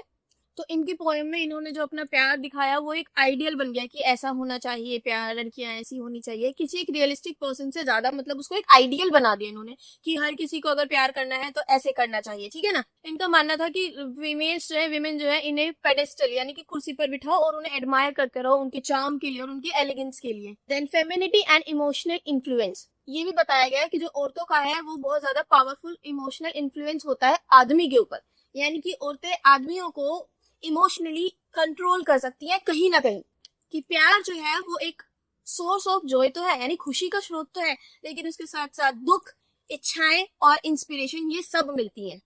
तो ये जो रिप्रेजेंटेशन थी इसमें रिवील होता है, यही दर्शाता है कि कैसे नारीत्व जो है वो इमोशनल और आर्टिस्टिक इंस्पिरेशंस के साथ जुड़े हुई है, ठीक है। अब आते हैं स्पिरिचुअल फेमिनिटी इन हर्बर्ट्स पोएट्री। जॉर्ज हर्बर्ट की जो पोएट्री थी उनके अंदर नारीत्व को स्पिरिचुअली ज्यादा दिखाया गया, ना कि रोमांटिकली। जैसे कि मैंने भी बताया था ऊपर वाली जो हमारी हमने रेलिक की पोएम्स में देखा था वहां पे रोमांटिकली ज्यादा फीमेल्स को रिप्रेजेंट किया गया, लेकिन जॉर्ज हर्बर्ट ने अपनी पोएम्स में इनको स्पिरिचुअली ज्यादा रिप्रेजेंट किया है। उनकी पोएम्स का मेन फोकस होता था रिलीजन पर और भगवान का, मतलब relationship between human soul and God, यानी भगवान और आत्मा के बीच में रिश्ते को दिखाने में उनका ज्यादा फोकस होता था। वो औरतों की, मतलब जो नारीत्व था उसको वो ज्यादा प्योरिटी, ह्यूमिलिटी, डिवोशन और कंपैशन से ज्यादा कंपेयर करते थे कि फेमिनिटी का मतलब होता है प्योरिटी, ह्यूमिलिटी, मतलब वो ये सब मानते थे। उनका मानना था कि फेमिनिटी जो है उसको सिर्फ और सिर्फ आप फिजिकल ब्यूटी से ही नहीं प्रेजेंट कर सकते हैं, ये एक मॉरल एंड स्पिरिचुअल स्ट्रेंथ है। Then social attitudes towards women, like उस टाइम की जो पोएट्री थी ना उनके अंदर आपको पेट्रियार्कल सोसाइटी की जो सोच थी ना वो तो देखने को मिलेगी कि लाइक वो जो पितृसत्तात्मक वाला समाज था उस टाइम पे कि मर्द ऊपर होते हैं, आदमी ही ऐसे होते हैं हर चीज में, तो वो तो आपको देखने को मिलेगी। तो इस टाइम की पोएट्री में आप विमेन को देखोगे लेकिन मेल्स पर्सपेक्टिव से, यानी कि एक आदमी के नजरिए से देखोगे। देखो हालांकि इनके अंदर विमेन को जो है प्रेस किया गया, पोएट्रीज में उसकी तारीफ की गई, लेकिन ये भी इन रिप्रेजेंटेशंस में ये भी रिवील होता है कि उनके ऊपर कुछ लिमिटेशंस भी लगाई हुई थी, क्योंकि इसके अंदर बताया हुआ है कि औरतें ऐसी होनी चाहिए, उनकी आइडेंटिटी ऐसी होनी चाहिए, वो ये करनी चाहिए, है ना। तो मतलब उनके ऊपर कुछ लिमिटेशंस भी थी जो इसके अंदर दिखाई देती हैं। अब हम आते हैं physical and spiritual love in the poetry of the 14th to 17th century. देखो इस टाइम की जितनी भी पोएट्री थी ना उसके अंदर फिजिकल लव को स्पिरिचुअल मीनिंग के साथ जोड़ दिया गया था, कंबाइन कर दिया गया था। इस टाइम के पोएट्स मानते थे कि जो प्यार है, दैट ह्यूमन लव, वो फिजिकल अट्रैक्शन से कुछ ऊपर है, मतलब उससे बढ़कर है, कि वो एक रास्ता है जो भगवान की तरफ आपको, यानी कि स्पिरिचुअल अंडरस्टैंडिंग की तरफ और डिवाइन ट्रूथ की तरफ लेकर चलता है। अगर इसी तरीके से सर वोल्टर रेलिक की हम वो देखते हैं पोएम्स वगैरह, तो उनके अंदर हम देखते हैं कि जो बिलव्ड विमेन है, यानी कि जो उनका प्यार है, उसको सिर्फ और सिर्फ उसकी फिजिकल ब्यूटी के लिए ही एडमायर नहीं करना चाहिए, या फिर करते हैं, वो वहाँ पे उसके ग्रेस एंड प्योरिटी के लिए भी उसको एडमायर करते हैं। जो फिजिकल अट्रैक्शन है वो ही धीरे धीरे एक हायर इमोशनल और स्पिरिचुअल वैल्यूज का प्रतीक बन जाता है, ऐसा मानना है सर वोल्टर रेलिक का। रेलिक जो है वो अपने पोएम्स के थ्रू अपने रीडर्स को, यानी कि जो हम लोग जैसे इनकी कहानियों को पढ़ रहे हैं, पोएम्स को पढ़ रहे हैं, तो वो उसमें बताते हैं, मतलब वो उसके अंदर जो पूरी संसार की जो टेम्परेरी ब्यूटी है और जो खुशियां हैं, जो कि देखो परमानेंट तो है नहीं, क्योंकि आप धरती पे कभी आए हो एक दिन तो आपको जाना ही जाना है, तो ऐसा कुछ नहीं है जो सब कुछ परमानेंट हो, तो सब कुछ टेम्परेरी है यहाँ पर। तो वो इसके बारे में सबको बताते हैं, है ना। और उनका मानना ये है, वो ये बताते हैं कि प्यार जो है वो फिजिकल वर्ल्ड से बहुत आगे है, वो स्पिरिचुअल ट्रूथ और इटर्नल वैल्यूज की तरफ इशारा करते हैं कि लाइक प्यार स्पिरिचुअल ट्रूथ और इटर्नल वैल्यूज है, ये कोई ऐसा फिजिकल अट्रैक्शन तक ही सीमित नहीं है। उसी तरीके से George Herbert and spiritual love इनके बारे में देखें अगर हम, तो इन्होंने तो जो रिलेशनशिप है ह्यूमन सोल और गॉड का, उसी को ही ये बता दिया है कि वो बहुत ज्यादा डीप इमोशनल इंटेंसिटी से एक्सप्रेस हो सकता है, लाइक उसको अगर आपको एक्सप्रेस करना है उस रिलेशनशिप को, तो बहुत ज्यादा इमोशनल इंटेंसिटी की जरूरत होती है। तो इनके पोएट्रीज के अंदर जो पर्सनल फीलिंग्स थे उनको रिलीजियस डिवोशन के साथ जोड़कर इन्होंने यूज किया, दिखाया। हर्बर्ट के लिए सच्चा प्यार सिर्फ फिजिकल डिजायर नहीं था, ये भगवान के साथ मिलन था। लाइक अगर आप किसी से प्यार करते हैं तो आपका भगवान के साथ मिलन होगा, इनकी पोएम्स में प्योरिटी, ह्यूमिलिटी, फेथ और सरेंडर जैसी थीम्स पर ज्यादा जोर दिया गया। इनका मानना था कि इंसानों के जो इमोशंस होते हैं वही एक रास्ता है जिनसे आप स्पिरिचुअल क्लोजनेस जो है भगवान के साथ, डिवाइन चीजों के साथ अचीव कर सकते हैं। Then blending of the physical and the spiritual. देखो दोनों ही रेलेग और हर्बर्ट ने बताया था कि प्यार जो है वो सिर्फ धरती तक, मतलब love can move from the earthly to the eternal, यानी कि ये आपको पृथ्वी से एक इटर्नल लेवल तक लेकर जाएगी, यानी कि अनंत काल तक, अनंत तक लेकर जाएगी। ये फिजिकल ब्यूटी, अफेक्शन और इमोशनल अटैचमेंट को रिजेक्ट नहीं करते थे, लेकिन इन्होंने इसको बनाया सिंबल किसका, कि यही चीजें आपको स्पिरिचुअल अंडरस्टैंडिंग तक लेकर जाएंगी। ठीक है, एंड में हम आ जाते हैं अपने कंक्लूजन पर। तो उस टाइम पे फेमिनिटी को कैसे दिखाया गया, क्या मानते थे उस टाइम के पोएट्स जो है कि प्यार वगैरह सब ठीक है, फिजिकल अट्रैक्शन भी कुछ होता है, लेकिन सबसे ज्यादा जरूरी होता है कि लाइक यही चीजें आपको जाके जो है अनंत तक, यानी कि भगवान से जोड़ती हैं। तो उनके लिए प्यार वो था और फेमिनिटी यही था। ठीक है, औरतों को बहुत नजाकत वाला बताया गया। तो ये आंसर भी हमारा यहाँ पे खत्म होता है। अब आते हैं अपने 5th क्वेश्चन पे। इस पे हमें जॉन डॉन्स की जितनी भी पोएम्स थी उन सब के बारे में पढ़ना है। मेटाफिजिकल पोएट्री क्या होती है, उसकी क्या क्या कैरेक्टरिस्टिक्स थे, उन सबको देखना है। ठीक है, तो चलो शुरू करते हैं। तो इंट्रोडक्शन से स्टार्ट करते हैं जॉन डॉन के बारे में। तो ये एक बहुत ही बड़े इंपॉर्टेंट मेटाफिजिकल पोएट थे इंग्लिश लिटरेचर के। मेटाफिजिकल यानी कि आध्यात्मिक पोएट थे इंग्लिश लिटरेचर के। ठीक है ना, इनका जन्म 1572 में लंदन में हुआ था, एलिजाबेथन एज में ही हुआ था, यानी कि उसी टाइम पे हुआ था जब क्वीन एलिजाबेथ वगैरह थे। और इनके जितने भी आपको पोएम्स या जो भी कुछ देखने को मिलेगा उसके अंदर आपको love, religion, death and spirituality, ये वाले थीम्स ज्यादा देखने को मिलेंगे। अब इनकी अर्ली लाइफ और एजुकेशन की बात की जाए तो इनका जन्म रोमन कैथोलिक फैमिली में हुआ था। इनके पिताजी की डेथ तभी हुई थी जब ये बहुत ज्यादा यंग थे। डॉन ने बहुत अच्छी मतलब शिक्षा ग्रहण की थी और ये ऑक्सफोर्ड में पढ़े थे, कैम्ब्रिज यूनिवर्सिटी में भी इन्होंने पढ़ाई की। यहाँ से इनको कोई डिग्री तो नहीं मिली क्योंकि इनका एक कैथोलिक बैकग्राउंड था। ठीक है, बाद में इन्होंने लॉ किया लिंकन्स इन पर, मतलब लिंकन्स इन के अंदर ये जो यूनिवर्सिटी, इन्होंने यहाँ से लॉ किया था। अगर इनकी करियर एंड पर्सनल लाइफ की बात की जाए तो अपने शुरुआती जीवन में डॉन जो थे इन्होंने सेक्रेटरी के रूप में काम किया सर थॉमस गर्टन के लिए। इन्होंने सीक्रेटली एने मोर से जो है शादी कर ली थी 1601 में, जिस वजह से इन्हें अपनी नौकरी भी छोड़नी पड़ी और इन्हें बहुत ज्यादा फाइनेंशियल प्रॉब्लम्स फेस करने पड़े। इतने सभी संघर्ष के बाद भी डॉन ने जो है अपनी पोएट्री लिखना चालू रखा एंड इन्हें धीरे धीरे जो है रिकॉग्निशन मिलता गया इनके टैलेंट की वजह से। रिलीजियस लाइफ एंड इनका बाद की करियर की बात करें तो डॉन जो थे वे बाद में जाके पूरी तरीके से रिलीजन की तरफ, मतलब इनका ज्यादा झुकाव हो गया था और ये एक प्रीस्ट बन गए थे इंग्लैंड की एक चर्च में। इनको एक डीन के रूप में भी अपॉइंट किया गया of Saint Paul's Cathedral London में। यहाँ पर इनको एक डीन की तरह अपॉइंट किया गया। यहाँ पर ये बहुत ज्यादा फेमस हो गए थे। ठीक है, देखो पोएट्री एंड लिटरेरी कंट्रीब्यूशन की बात करें तो डॉन को जो है लीडर माना गया आध्यात्मिक पोएट्स का। इनके फेमस पोएम्स में आते हैं द गुड मोरो, कैनोनाइजेशन, वेलेडिक्शन, ठीक है ना, हॉली सोनेट्स। तो ये इनके कुछ फेमस पोएम्स हैं। इनके डेथ की बात की जाए तो 1631 में इनकी डेथ हो गई थी और आज भी इनको इनके काम के लिए बहुत ज्यादा सराहा जाता है। ठीक है, अब बात करते हैं मेटाफिजिकल पोएट्स के बारे में, यानी कि आध्यात्मिक कवि। तो देखो ये एक ग्रुप था 17th सेंचुरी में इंग्लिश पोएट्स का, जिनको उनकी समझदारी के लिए, उनके इंटेलेक्चुअल स्टाइल, उनकी फिलोसफिकल आइडियाज, विट यानी कि उनकी चालाकियां और समझदारी, उनके लिए जाना जाता था। ये जो टर्म है मेटाफिजिकल, ये सबसे पहले यूज किया गया था क्रिटिक सैमुअल जॉनसन के द्वारा। अब अगर फीचर्स की बात की जाए कि मेटाफिजिकल पोएट्री के क्या क्या फीचर्स होते हैं तो उनको देख लेते हैं। तो देखो सबसे मेन फीचर जो होता है वो होता है यूज ऑफ कंसीप्ट्स। कॉन्सेप्ट यानी कि आप समझ बोल सकते हो, या फिर मेटाफिजिकल कॉन्सेप्ट यानी कि आध्यात्मिक घमंड बोल सकते हो एक तरीके से। तो ये इस चीज को ज्यादा इसमें यूज किया जाता था। ये जो पोएट्स थे ये अलग अलग डिफरेंट आइडियाज को बहुत चालाकी से जो है एक साथ कनेक्ट कर देते थे। इनकी जो पोएट्रीज होती थी वो बहुत ज्यादा इंटेलेक्चुअल यानी कि बौद्धिक होती थी और इनके अंदर ज्यादातर arguments, logic and philosophical discussion को इंक्लूड किया होता था। तो ये इनके कुछ फीचर्स हैं। दूसरे फीचर की बात की जाए तो इसके अंदर फिजिकल और स्पिरिचुअल लव का ब्लेंड, यानी कि इनका एक तरीके से मिलन दिखाया गया है कि ये जो पोएट्स थे ये सिर्फ और सिर्फ प्यार को फिजिकल अट्रैक्शन नहीं मानते थे। इनका मानना था कि प्यार एक स्पिरिचुअल और इमोशनल एक्सपीरियंस है। और अगर इनकी स्टाइल की बात की जाए कि ये जो पोएट्री थी किस तरीके से होती थी, ये ज्यादातर इस तरीके से होती थी, ऐसा लगता था कि जैसे आप किसी कन्वर्सेशन को पढ़ रहे हैं, ड्रामेटिक या फिर फुल ऑफ विट होती थी। देखो विट का मतलब होता है बुद्धि, यानी कि एकदम बुद्धि वाली बातों से भरी होती थी। अब बात करते हैं John Donne as the leader. देखो ऐसा माना जाता है कि जो जॉन डोन है वही मेटाफिजिकल पोएट्स के लीडर की तरह इनको कंसीडर किया जाता है। इनकी पोएम्स जैसे कि वेलेडिक्शन, फॉरबिडिंग मॉर्निंग, कैनोनाइजेशन, इनके अंदर डॉन ने जो है प्यार को फिजिकल एंड स्पिरिचुअल दोनों के रूप में प्रेजेंट किया है। अगर अदर मेटाफिजिकल पोएट्स की बात की जाए तो जैसे कि George Herbert, Andrew Marvell, Henry Vaughan, तो ये कुछ दूसरे मेटाफिजिकल पोएट्स थे। अब Donne's abrupt openings and the staccato rhythm of metaphysical poetry. देखो जॉन डॉन थे ना, वो ज्यादा फेमस क्यों थे? वो फेमस ज्यादा इसीलिए थे, उनकी पोएम्स जो थी ना हमेशा बीच में से स्टार्ट होती थी, मतलब एकदम से सडन या फिर ड्रामेटिक तरीके से स्टार्टिंग होती थी, with sudden dramatic and arresting lines के साथ। लाइक एग्जांपल के लिए देखा जाए तो जो उनकी पोएम है कैनोनाइजेशन, उसकी शुरुआत ही इस लाइन से हुई है, for God sake hold your tongue and let me love. तो ये वाली जो लाइन थी इससे स्टार्ट हुआ था, ठीक है ना।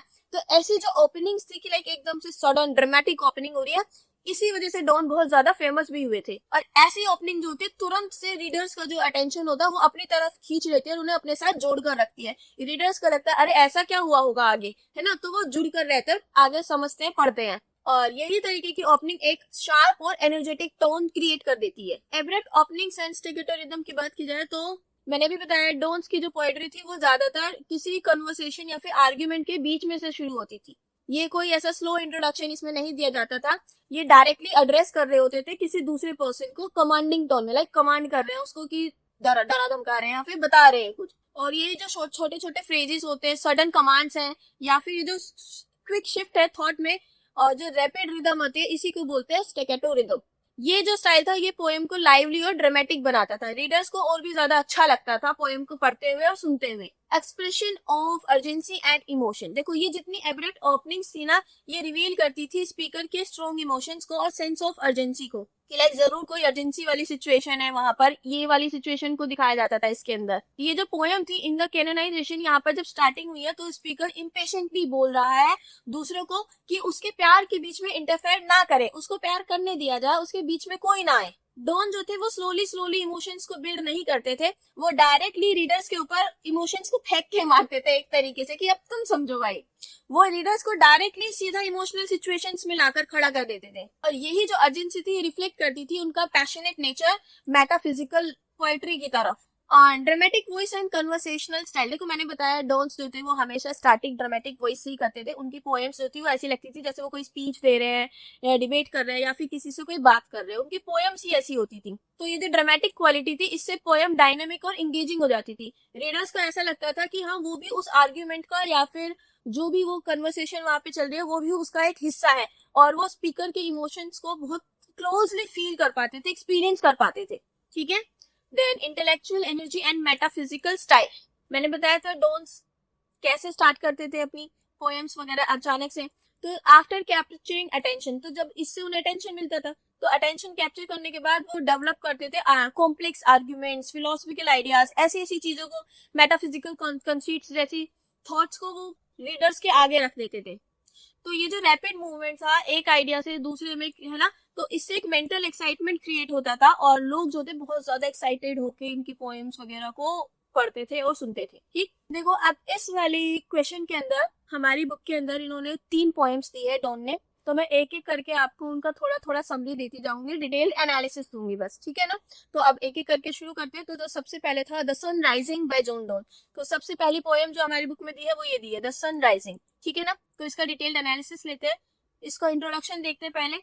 तो ये इनकी एक बहुत ज्यादा फाइनेस्ट एग्जाम्पल है मेटाफिजिकल पोएट्री का। इसके अंदर इन्होंने इंटेंस लव को दिखाया है 2 लवर्स के बीच में, और ये बताया है कि कैसे प्यार ज्यादा इंपॉर्टेंट हो जाता है टाइम, नेचर से, या फिर जो दुनिया की अथॉरिटी वगैरह है, मतलब दुनिया से कैसे प्यार ज्यादा इंपॉर्टेंट हो जाता है, कि उनको अपना प्यार इंपॉर्टेंट लगने लगता है लवर्स को, ना कि दुनिया, उन्हें उनकी फिक्र नहीं होती है। ये पोएम 3 स्टैंजास के अंदर डिवाइड है और हर एक स्टैंजा के अंदर अलग अलग आर्ग्यूमेंट्स है, ठीक है। तो चलो एक बार छोटी सी समरी देख लेते हैं। तो यहाँ पे क्या होता है कि स्पीकर जो है अपने प्यार के साथ लेटा हुआ है बिस्तर पर, है ना, और तभी जो सूरज उग रहा है, राइजिंग सन, उगता हुआ सूरज जो है उन्हें इंटरप्ट कर देता है। तो वो सूरज से जो है, मतलब सूरज ने जो उन्हें डिस्टर्ब किया, तो वो उससे चिड़चिड़े हो जाते हैं, अनोय हो जाते हैं और वो सूरज को डांटने लग जाते हैं और उनसे क्वेश्चन करते हैं सूरज से कि तुम हमारे लवर्स की लाइफ में, यानी कि तुम हमको इतना इंटरफेयर क्यों कर रहे हो। वो सूरज को जाने के लिए बोलते हैं एंड बोलते हैं कि जाके स्कूल के बच्चों को उठाओ जो अप्रेंटिसेस पे हैं, यानी कि जो काम कर रहे हैं इंटर्नशिप वगैरह, जाके उनको उठाओ, कोर्ट ऑफिशियल्स जो हैं जाके उनको जगाओ ना, हमें क्यों जगा रहे हो, हमें डिस्टर्ब मत करो, वो ये बोल रहे हैं। वो यहाँ पर ये बोलते हैं कि जो उनका प्यार है वो दुनिया की सभी अमीरी, दुनिया से बहुत बढ़ चढ़कर है, उससे बहुत ज्यादा वैल्यूएबल है, उन्हें दुनिया से लेना देना नहीं है। वो यहाँ पर ये क्लेम करते हैं कि जो राजा महाराजा रानी ये सब है, ये उसका कोई भी मोल नहीं है उनके प्यार की खुशी के आगे, कि लाइक दो प्यार करने वालों की खुशियों के आगे इन सब चीजों का कोई मोल नहीं होता है। बल्कि फाइनल स्टैंजा के अंदर स्पीकर जो है ये डिक्लेयर कर देते हैं कि पूरी दुनिया जो है उनके बेडरूम के अंदर ही एग्जिस्ट करती है, क्योंकि वहां पर वो और उनका प्यार जो है प्रेजेंट है, मतलब वो दोनों साथ में है, और जब वो दोनों साथ में है तो उन्हें दुनिया से लेना देना नहीं है, उनके लिए वही उनकी दुनिया है, वो एक कमरा ही उनकी दुनिया बन जाता है। तो इसीलिए उन्होंने बताया है कि सूरज को हर जगह घुसने की जरूरत नहीं है, हर जगह ट्रेवल करने की जरूरत नहीं है, उसको सिर्फ और सिर्फ it only needs to shine on them, यानी कि उसको सिर्फ और सिर्फ उन पे शाइन करने की जरूरत है, ज्यादा उनके बीच में इंटरफेयर करने की जरूरत नहीं है। तो ऐसा वो सूरज को सलाह दे रहे हैं। ठीक है, तो ये हमारा छोटा सा समरी हो गया इस पोएम का। अब इसके अंदर क्या क्या मेजर थीम्स है, तो सबसे पहले प्यार को सबसे ऊपर बताया गया है। इसके अंदर सेंट्रल थीम ही इसका लव है, कि प्यार जो है वो दुनिया की सभी ताकतों से ऊपर होता है। तो उसके लिए बोलते भी है कि love all alike, no season knows nor clime, यानी कि जिसका मतलब ये है कि जो सच्चा प्यार है वो हमेशा कांस्टेंट रहता है, उसे नेचर और टाइम से कंट्रोल नहीं किया जा सकता है, और जो लवर्स होते हैं वो अपनी दुनिया खुद बनाते हैं। दूसरा, love as a private universe, एक ये थीम भी उन्होंने बताया है। इन्होंने बताया कि जो उनका बेडरूम है वो ही पूरी दुनिया है उनके लिए। तो जो लवर्स का रूम है वो उन्होंने एक सिंबल के रूप में बताया कि होल यूनिवर्स, उनके लिए वो कमरा ही पूरी दुनिया है। डॉन प्रेजेंट करते हैं कि जो इमोशनल एंड स्पिरिचुअल कनेक्शन है वो ज्यादा मीनिंगफुल होता है किसी पॉलिटिकल पावर या फिर पैसों से। वो यहाँ पर बहुत गर्व से बोलते हैं कि राजा और उनका जो पूरा साम्राज्य है उसकी कोई भी वैल्यू नहीं है मेरे प्यार के आगे। नेक्स्ट है रिबेलियन अगेंस्ट अथॉरिटी। तो यहाँ पर देखो, रिबेल का मतलब तो ये होता है क्रांति, तो रिबेलियन यानी कि क्रांतिकारी, ठीक है ना। तो यहाँ पे जो स्पीकर है वो पूरी तरीके से सन की अथॉरिटी को, मतलब सूरज को एक तरीके से चैलेंज कर रहा है, ठीक है ना। और यहाँ पे सूरज क्या सिंबलाइज कर रहा है, पावर, ऑर्डर एंड टाइम को। तो यहाँ पे स्पीकर ने सूरज को ही चैलेंज कर दिया है। सूरज की रिस्पेक्ट, सन की रिस्पेक्ट करने के बजाय उन्होंने उसको बोला है बिजी ओल्ड स्कूल अनरूली सन। तो स्पीकर यहाँ पे रिफ्यूज मना कर देते हैं एक्सटर्नल फोर्सेस को उनके प्यार को कंट्रोल करने के लिए, कि लाइक उनके प्यार पे किसी भी एक्सटर्नल फोर्स का कोई कंट्रोल नहीं है, ये हमारा पर्सनल मैटर है, ठीक है। अब इसके अंदर क्या क्या मेटाफिजिकल फीचर्स दिखाए गए हैं उन्हें देख लेते हैं। तो सबसे पहले वही ड्रामेटिक ओपनिंग दिखाई गई है। ये जो पोएम है ये स्टार्टिंग ही इसकी अब्रप्टली हुई है, ड्रामेटिकली हुई है। डॉन डायरेक्टली जो है वो सूरज को एड्रेस कर रहे हैं एक आर्ग्यूमेंटेटिव टोन में, ठीक है। दूसरा, इंटेलेक्चुअल आर्ग्यूमेंट दिखाया गया है, इसके अंदर लॉजिकल रीजनिंग एंड डिबेट दी है उन्होंने। स्पीकर जो है वो स्टेप बाय स्टेप आर्ग्यू कर रहा है और वो उनको बता रहा है कि क्यों सन की, सूरज की जो पावर है वो उनके प्यार के आगे बेकार है, कम है, ठीक है ना। दूसरा, कॉन्सीट्स एंड इमेजरी। तो उन्होंने यहाँ पे मेटाफिजिकल कॉन्सीट्स का यूज किया, like unusual and imaginative comparison के। देखो, सूरज को और प्यार का कोई कंपैरिजन तो है नहीं, लेकिन उन्होंने यहाँ पे उनका कंपैरिजन कर दिया है, ठीक है। और दूसरा, उन्होंने अपने लवर्स के रूम को पूरी दुनिया से कंपेयर कर दिया है कि लाइक मेरे लिए तो मेरी पूरी दुनिया ये कमरा ही है जहाँ पे मेरा प्यार मेरे साथ है। तो थोड़ा सा ज्यादा कर दिया उन्होंने, बट यही तो है ना उनकी मेटाफिजिकल कॉन्सेप्ट्स। दूसरा, फिर वो ये भी बोल देते हैं कि राजा और उनका जितना भी पैसा है वो मेरे लिए कोई वैल्यू नहीं रखता है, मेरे लिए तो सारी, मतलब जितनी भी वैल्यूएबल चीजें हैं वो सिर्फ और सिर्फ मेरा प्यार है। तो उन्होंने बहुत बढ़ा चाह कर अपने प्यार को बताया है।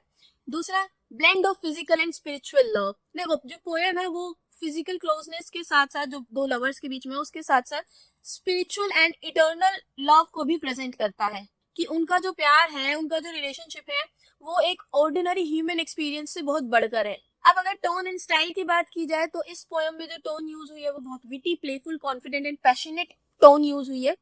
स्पीकर बहुत प्राउड फील कर रहा है अपने प्यार के बारे में बात करते हुए, और इसके अंदर जो रिदम है वो भी एनर्जेटिक एंड फ्लेक्सिबल है। नेचुरल स्पीच को दिखाया हुआ है एंड इमोशनल एक्साइटमेंट इसके अंदर रिफ्लेक्ट होता है, ठीक है। अब कंक्लूजन में 2-4 लाइनें आप अपनी मर्जी से लिख दो आता है तो। इसके बाद आ जाते हैं हम दूसरी पोएम पे जो कि डॉन ने ही लिखी थी, द कैनोनाइजेशन, ठीक है।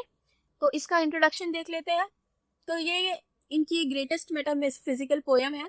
इसके अंदर इन्होंने power and purity of true love, सच्चे प्यार की पावर और प्योरिटी को सेलिब्रेट किया, यानी उसके बारे में बताया है। यहाँ पर डॉन बताते हैं कि प्यार जो है वो सिर्फ फिजिकल अटेंशन नहीं है, लेकिन ये एक स्पिरिचुअल एंड इटर्नल फोर्स है। ये जो टाइटल है कैनोनाइजेशन मीन्स, इसका मतलब होता है बीइंग डिक्लेयर्ड एज सेंट, यानी कि एक संत डिक्लेयर कर देना, ठीक है ना। समरी देखे अगर पोएम की, तो देखो जो पोएम है वो स्टार्ट ही इससे हो रही है, for God sake hold your tongue and let me love. तो एकदम एब्रप्ट ओपनिंग हो रही है, स्पीकर इसके अंदर रिजेक्ट करता है कि सोसाइटी उसको क्रिटिसाइज ना करे, एंड वो ये बोलता है कि उसका जो प्यार है वो किसी को भी नुकसान नहीं पहुंचा रहा है। वो आर्ग्यू करता है कि जो उसका रिलेशनशिप है वो किसी की पॉलिटिक्स, ट्रेड और सोशल ऑर्डर को डिस्टर्ब नहीं कर रहा है। जब उसका प्यार किसी को नुकसान नहीं पहुंचा रहा है, किसी को डिस्टर्ब नहीं कर रहा है, तो उसे प्यार करने दिया जाए ना, रोका ना जाए। वो यहाँ पर ये डिमांड कर रहा है, ये बोल रहा है। दूसरे पार्ट के अंदर जो स्पीकर है वो ये बोलता है कि अगर उसका प्यार कभी प्यार की वजह से ही मर जाए, बिकॉज ऑफ लव, यानी कि वो उसे इतना प्यार देता है, अगर उसका प्यार, उसकी प्रेमिका कभी इस वजह से मर भी जाए तो भी दे विल बिकम इमोर्टल, तो वो मतलब वो होता है ना कि जो कभी ना मर सके, इमोर्टल मतलब जो कभी खत्म ना हो सके कभी, तो वो ये बन जाएंगे थ्रू पोएट्री एंड मेमोरी, कि यार वो उसके प्यार को इतना अमर बना देगा, एक तरीके से अमर हो जाएगी उसका प्यार जो है, ठीक है ना। किसके जरिए? उसकी पोएट्री और उसकी यादों के जरिए, कि उनका प्यार बहुत ज्यादा प्योर है और कंप्लीट है, कि उनका प्यार जो है रिस्पेक्ट डिजर्व करता है, जैसे कि आप संतों के जीवन को या फिर संत को देते हैं ना इज्जत, तो उनका प्यार इतनी इज्जत डिजर्व करता है। यहाँ पर स्पीकर ये बोलता है। फाइनल स्टैंजा में स्पीकर क्लेम करता है कि जो फ्यूचर जनरेशन है विल ऑनर द लवर्स, वो प्यार की इज्जत करेंगे, प्यार करने वालों की इज्जत करेंगे, और उन्हें यानी कि डॉन को और उसकी प्रेमिका को परफेक्ट लव का एग्जाम्पल मानेंगे। तो इसी तरीके से वो बोलते हैं कि प्यार के जरिए जो है वो स्पिरिचुअल इमोर्टेलिटी, अमरता जो है उसको प्राप्त कर लेंगे, ठीक है। अब इसके अंदर मेजर थीम्स की बात आए तो प्यार को स्पिरिचुअल एक्सपीरियंस के रूप में बताया गया है, और immortality through love and poetry ये बताया गया है कि आप अमरता को हासिल कर सकते हैं प्यार और पोएट्री के जरिए। ह्यूमन लाइफ जो है वो तो टेम्परेरी है, लेकिन प्यार जो है वो अनंत काल तक चलता है, आपको आगे तक लेके जाता है। कि लवर्स मर सकते हैं लेकिन उनका प्यार कभी नहीं मर सकता, उनका प्यार हमेशा किसी गाने हुए या फिर स्टोरीज में जिंदा रहता है। रिबेलियन अगेंस्ट सोसाइटी, देखो यहाँ पर स्पीकर जो पूरी तरीके से रिजेक्ट करता है सोशल क्रिटिसिज्म को, कि जो उसके प्यार को क्रिटिसाइज कर रहे हैं। वो बोलता है कि उसका प्यार जब किसी को नुकसान नहीं पहुंचा रहा है तो उसे जज क्यों किया जा रहा है, मत करो ना उसे जज, ठीक है। तो वो एक तरीके से सोसाइटी के अगेंस्ट हो जाता है, खिलाफ हो जाता है। अब अगर इसकी मेटाफिजिकल फीचर्स की बात की जाए तो इसमें अब्रप्ट और ड्रामेटिक ओपनिंग है, मैंने आपको बताया था, इस लाइन से ये स्टार्ट हो रहा है, ठीक है। दूसरा इसके अंदर कॉन्सेप्ट्स का यूज हुआ है, घमंड जैसे मतलब ऐसे कुछ वर्ड्स का यूज हुआ है। अनयूजुअल मेटाफिजिकल कॉन्सेप्ट्स इसमें दिखाए गए हैं, कि प्यार को संत के साथ कंपेयर किया है ना, और उनके प्यार को रिलीजियस डिवोशन से कंपेयर किया गया है। वो बोलते हैं कि हमारा प्यार कभी मर नहीं सकता है, अमरता दिखाई गई है। इंटेलेक्चुअल आर्ग्यूमेंट भी उन्होंने इसमें किए हैं, कि लाइक वो लॉजिकल रीजनिंग दे रहे हैं, यहाँ पर वो केयरफुली आर्ग्यू कर रहे हैं कि उनका प्यार इज्जत क्यों डिजर्व करता है ना। उसके अलावा अगर इमेजरी एंड सिंबोलिज्म की बात की जाए तो इसमें रिलीजियस डेथ एंड रीबर्थ को दिखाया गया है, और तो यहाँ पे लवर्स को कंपेयर किया गया है फीनिक्स से। अब ये एक ऐसी बर्ड होती है, मिथिकल बर्ड होती है, जो मरने के बाद भी जो उसकी एशेज होती है, यानी जो उसकी राख होती है, वो उनसे वापस से उठ खड़ी होती है, अराइज हो जाती है। तो प्यार वाले मतलब प्यार को वही बताया, लवर्स को उसी चिड़िया की तरह बताया है कि ये मर भी जाए तब भी अमर रहते हैं। टोन एंड स्टाइल की बात की जाए तो इस पोएम की जो टोन है वो बहुत बोल्ड, कॉन्फिडेंट है, आर्ग्यूमेंटेटिव और पैशनेट है। और डॉन ने यहाँ पे कॉन्वर्सेशनल लैंग्वेज का यूज किया है, और जो रिदम है इसकी एनर्जेटिक है एंड रिफ्लेक्ट करती है movement of speech and thought को, ठीक। स्टैंजा वाइज एनालिसिस देखा जाए तो अब इसका फर्स्ट स्टैंजा है इसका, ये पोएम स्टार्टिंग ही इस लाइन से होती है, जहाँ पर स्पीकर डायरेक्टली एड्रेस करता है किसी पर्सन को जो कि उनके प्यार के बीच में उनके प्यार को क्रिटिसाइज कर रहा है, उनके लव अफेयर को, है ना। और उन्हें स्पीकर उन्हें शांत रहने के लिए बोल रहा है कि आप चुप हो जाओ और मुझे प्यार करने दो, मेरे प्यार के बीच में ना हो। वो सरकास्टिकली यानी मजाक में बोलता है कि अगर लोगों को क्रिटिसाइज करना ही है उसको, तो वो उसको उसकी फिजिकल वीकनेस के लिए क्रिटिसाइज कर सकते हैं, जैसे कि वो ओल्ड एज है, बीमार है, गरीब है, या उसका भविष्य फॉर्च्यूनेट, उसकी किस्मत बहुत खराब है, तो वो इस चीज के लिए उनको क्रिटिसाइज कर सकते हैं, बाकी उसके प्यार के लिए नहीं कर सकते, कि लाइक उसको उसके प्यार के साथ अकेला छोड़ दो। तो इसमें यहाँ पर ये दिखाया गया है कि जो सोसाइटी है वो बिना बात के ही किसी के पर्सनल रिलेशनशिप के बीच में इंटरफेयर करती है और उन्हें क्रिटिसाइज करती है। फिर वो यहाँ पे ये आर्ग्यू करते हैं स्टैंजा में कि उनका प्यार किसी को नुकसान तो पहुंचा नहीं रहे, कि जमींदारों का जो बिजनेस है, बिजनेसमैन का बिजनेस चल रहा है, सोल्जर्स अपनी लड़ाइयां जारी रख रहे हैं, शिप्स जो है वो भी चल रही हैं, तो आप हमारे प्यार के बीच में क्यों आ रहे हो जब वो किसी को नुकसान नहीं पहुंचा रहा, वो किसी को बीच में डिस्टर्ब नहीं कर रहा है। तो वो बोल रहे हैं कि उनके प्राइवेट जो लव अफेयर है उसको पब्लिक जो है वो आकर डिस्टर्ब ना करे, ठीक है। अब इस स्टैंजा की क्या इंपॉर्टेंस है वो आप देख लेना खुद से। अब आते हैं सेकंड स्टैंजा पे। इसकी स्टार्टिंग हुई है alas alas whose injured by my love. तो यहाँ पर स्पीकर जो है अपने प्यार को, अपने रिलेशनशिप को डिफेंड कर रहे हैं ठीक है ना। वो बार बार ये कह रहे हैं कि मेरे प्यार ने किसी को नुकसान नहीं पहुंचाया है, जब कुछ नहीं हुआ है तो क्यों बीच में आ रहे हैं। वो पूछते हैं क्या कोई बीमार हुआ उसके आंसुओं की वजह से, उनके प्यार की वजह से, क्या कोई डूब गया, या फिर क्या फिर कोई वॉर या फिर नेचुरल डिजास्टर हो गया उनके रिलेशनशिप की वजह से। वो क्वेश्चन कर रहे हैं। तो ये जितने भी बढ़ा चढ़ाकर क्वेश्चंस पूछे गए हैं ये प्रूफ करते हैं कि प्यार हार्मलेस है, उससे किसी को नुकसान नहीं होता है। तो यहाँ पर फिर स्पीकर जो है प्यार मतलब प्यार करने वालों को, लवर्स को फ्लाइज एंड टेपर्स के साथ जो है कंपेयर करते हैं, कैंडल्स के साथ। तो वो बोलते हैं कि जैसे कैंडल्स जो है खुद जलकर दूसरों को रोशनी देती है, तो ऐसे ही लवर्स जो है अपने आप को सेक्रीफाइस कर कर एक दूसरे को मतलब एक दूसरे के प्यार के लिए वो अपने आप को सेक्रीफाइस करते हैं। जो मोस्ट इंपॉर्टेंट इमेज इसमें दिखाई गई थी, बताई गई स्टैंजा में, वो फिनिक्स की है, एक माइथोलॉजिकल मतलब देखो माइथोलॉजी में पुरानी पुरानी जो बुक्स है, ग्रंथ वगैरह में, इन सब के अंदर फिनिक्स जो है एक ऐसा बर्ड है जो खुद को जला लेता है और फिर वापस अपनी ही राख से वापस जिंदा हो जाता है या फिर राइज हो जाता है, ठीक है ना। तो इस कॉन्सीट का यूज करते हुए जो डॉन है वो बताते हैं कि जो लवर्स होता है उनका रिलेशनशिप इटर्नल होता है। वो अपने आप को जला भी ले तब भी उनका प्यार खत्म नहीं होता है, वो वापस से जिंदा हो जाता है, उनका प्यार अमर है, ठीक है।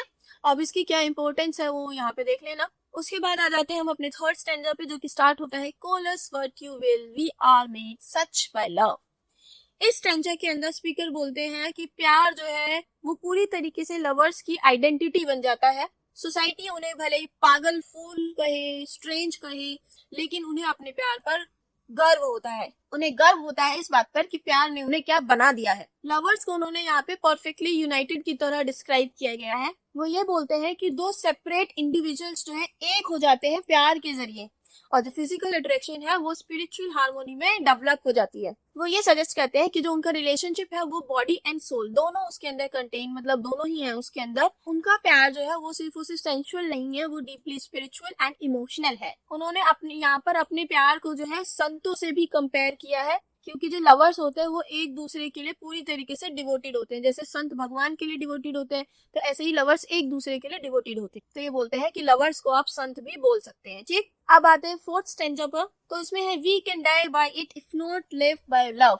स्पीकर यहाँ पर बोलते हैं कि अगर जो प्यार है वो किसी कारणवश मर भी जाए तब भी जो है वो अमरता हासिल कर लेंगे पोएट्री और मेमोरी के थ्रू। यानी कि प्यार कभी मरता नहीं है, वो हमेशा पोएट्री में और यादों में जिंदा रहता है। वो ये इस चीज पर बिलीव करते हैं कि उनका जो प्यार है फ्यूचर जनरेशंस उसको प्रिजर्व करेंगी, संभाल कर रखेंगी पोएम्स में, सॉन्ग्स में, और वो लेजेंड्स बन जाएंगे, कि उनका प्यार जो है वो आइडियल डिवोशन का एक एग्जाम्पल बन जाएगा। डॉन सजेस्ट करते हैं कि पोएट्री जो है उसके अंदर इतनी पावर होती है कि वो ह्यूमंस के जो इमोशंस है उनको इटर्नल बना सकता है ना। कि जो देखो ह्यूमन लाइफ तो टेम्परेरी है, लेकिन आर्ट जो है ना वो प्यार को हमेशा के लिए संभाल कर रख सकती है। तो उनका मानना है कि जो लवर्स का रिलेशनशिप होता है वो ऑर्डिनरी लाइफ से बहुत ज्यादा बढ़कर है, क्योंकि ये लिटरेचर में आप इसको उतार सकते हैं और ये यादों में भी रहता है प्यार, ठीक है। इंपॉर्टेंस देख लेना आप।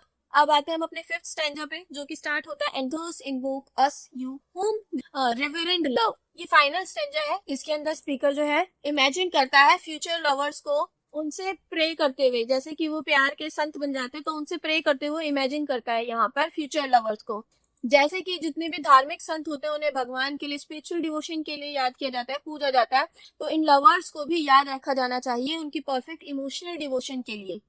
यहाँ पर वो जो लवर्स का रूम है उसको एक सिंबल बताते हैं पूरे यूनिवर्स के, मतलब उसकी तरह एक प्रतीक बताते हैं कि जो प्यार करने वालों का कमरा होता है वही उनके लिए उनकी पूरी दुनिया होता है, उन्हें बाकी दुनिया से कुछ फर्क नहीं पड़ता है। उनके प्यार को कंप्लीट और सेल्फ सफिशिएंट बताया गया है इसके अंदर, कि बाहरी दुनिया से उन्हें फर्क नहीं पड़ता है कितनी खुशियां, शांति क्या है, वो अपने रिलेशनशिप में पूरी तरीके से खुश है, ठीक है।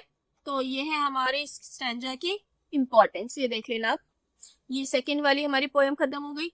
अब थर्ड पोएम आती है इसकी, द गुड मोरो, जो भी जॉन डॉन ने दी है। तो ये भी एक इनकी बहुत अच्छी पोएम है। इसके अंदर इन्होंने celebrate the awakening of true love, यानी कि सच्चे प्यार की जागरूकता दो लवर्स के बीच में जो है उसको सेलिब्रेट किया है, ठीक है। देखो लगभग सेम ही थीम है। और जो ये टाइटल है गुड मोरो, इसका मतलब है गुड मॉर्निंग, यानी कि इसको सिंबलाइज किया गया है एक न्यू बिगिनिंग के रूप में लवर्स की लाइफ में। समरी की बात अगर की जाए तो यहाँ पे स्पीकर जो है वो अपने प्यार को एड्रेस करते हैं और अपनी पास्ट लाइफ के बारे में कुछ बताते हैं before they fail in love किया है। अब मैं तुमसे पहले मतलब प्यार में पड़ जाऊं इससे पहले थोड़ा सा मेरे पास्ट लाइफ के बारे में थोड़ा सा जान लो। वो अपने पहले के प्लेजर्स और एक्सपीरियंसेस के बारे में बताते हैं कि वो बचकाने थे एंड मीनिंगलेस थे compare to the deep love, कि जब जितना वो इसके साथ मतलब जितना मैं आपके साथ फील करता हूँ जैसा ऐसा ऐसा पहला नहीं था, मैं बचकाना था उस टाइम पे, ठीक है ना। तो ये सब बोलते हैं। जैसे जैसे पोएम प्रोग्रेस होती है तो स्पीकर जो है एक्सप्लेन करते हैं अपने प्यार को, कि प्यार कैसे किसी को कंप्लीट फील कराता है एंड परफेक्ट, पूरा उसकी दुनिया फिर उसे अपनी दुनिया परफेक्ट लगने लग जाती है। उन्हें बाहर की दुनिया की जरूरत नहीं पड़ती है क्योंकि वो एक दूसरे में ही अपने आप को पूरा पाते हैं। फाइनल पार्ट में डॉन जो है ये बोलते हैं कि उनका प्यार जो है वो एकदम बैलेंस्ड और प्योर है, क्योंकि दोनों ही लवर्स जो होते हैं वो इक्वली डिवोटेड हैं एक दूसरे के लिए, और उनका प्यार कभी मरेगा नहीं और कभी भी फेड नहीं होगा। ठीक है, देखो डिटेल स्टैंजा वाइज मैंने एनालिसिस दिया है इसका। देखो यार समरी तो मैं आपको बता ही चुकी हूँ, एनालिसिस अब आप इसका खुद से देख लेना, ठीक है ना। बहुत ज्यादा लेंथी वीडियो हो जाएगी वरना, ये एनालिसिस तो आप खुद से देख लेना। ये इसका सेकंड स्टैंजा है। बाकी मैं बता तो चुकी ही हूँ आपको कि इसकी समरी क्या है, कि समरी में प्यार को ये अपने थोड़े से पास्ट एक्सपीरियंसेस के बारे में बताता है कि थोड़ी बचकान हरकतें उसने कर दी थी, ठीक है, लेकिन अब प्यार ऐसा नहीं है, जो भी है। अब इसके अंदर देखो यहाँ पे खत्म हो गया। इसके कितने स्टैंजास थे, 3 स्टैंजास थे इसमें, ठीक है। मेजर थीम्स इसमें जो है प्यार को स्पिरिचुअल अवेकनिंग बताया है, यूनिटी एंड कंप्लीटनेस और इटर्नल लव के बारे में बात की गई है।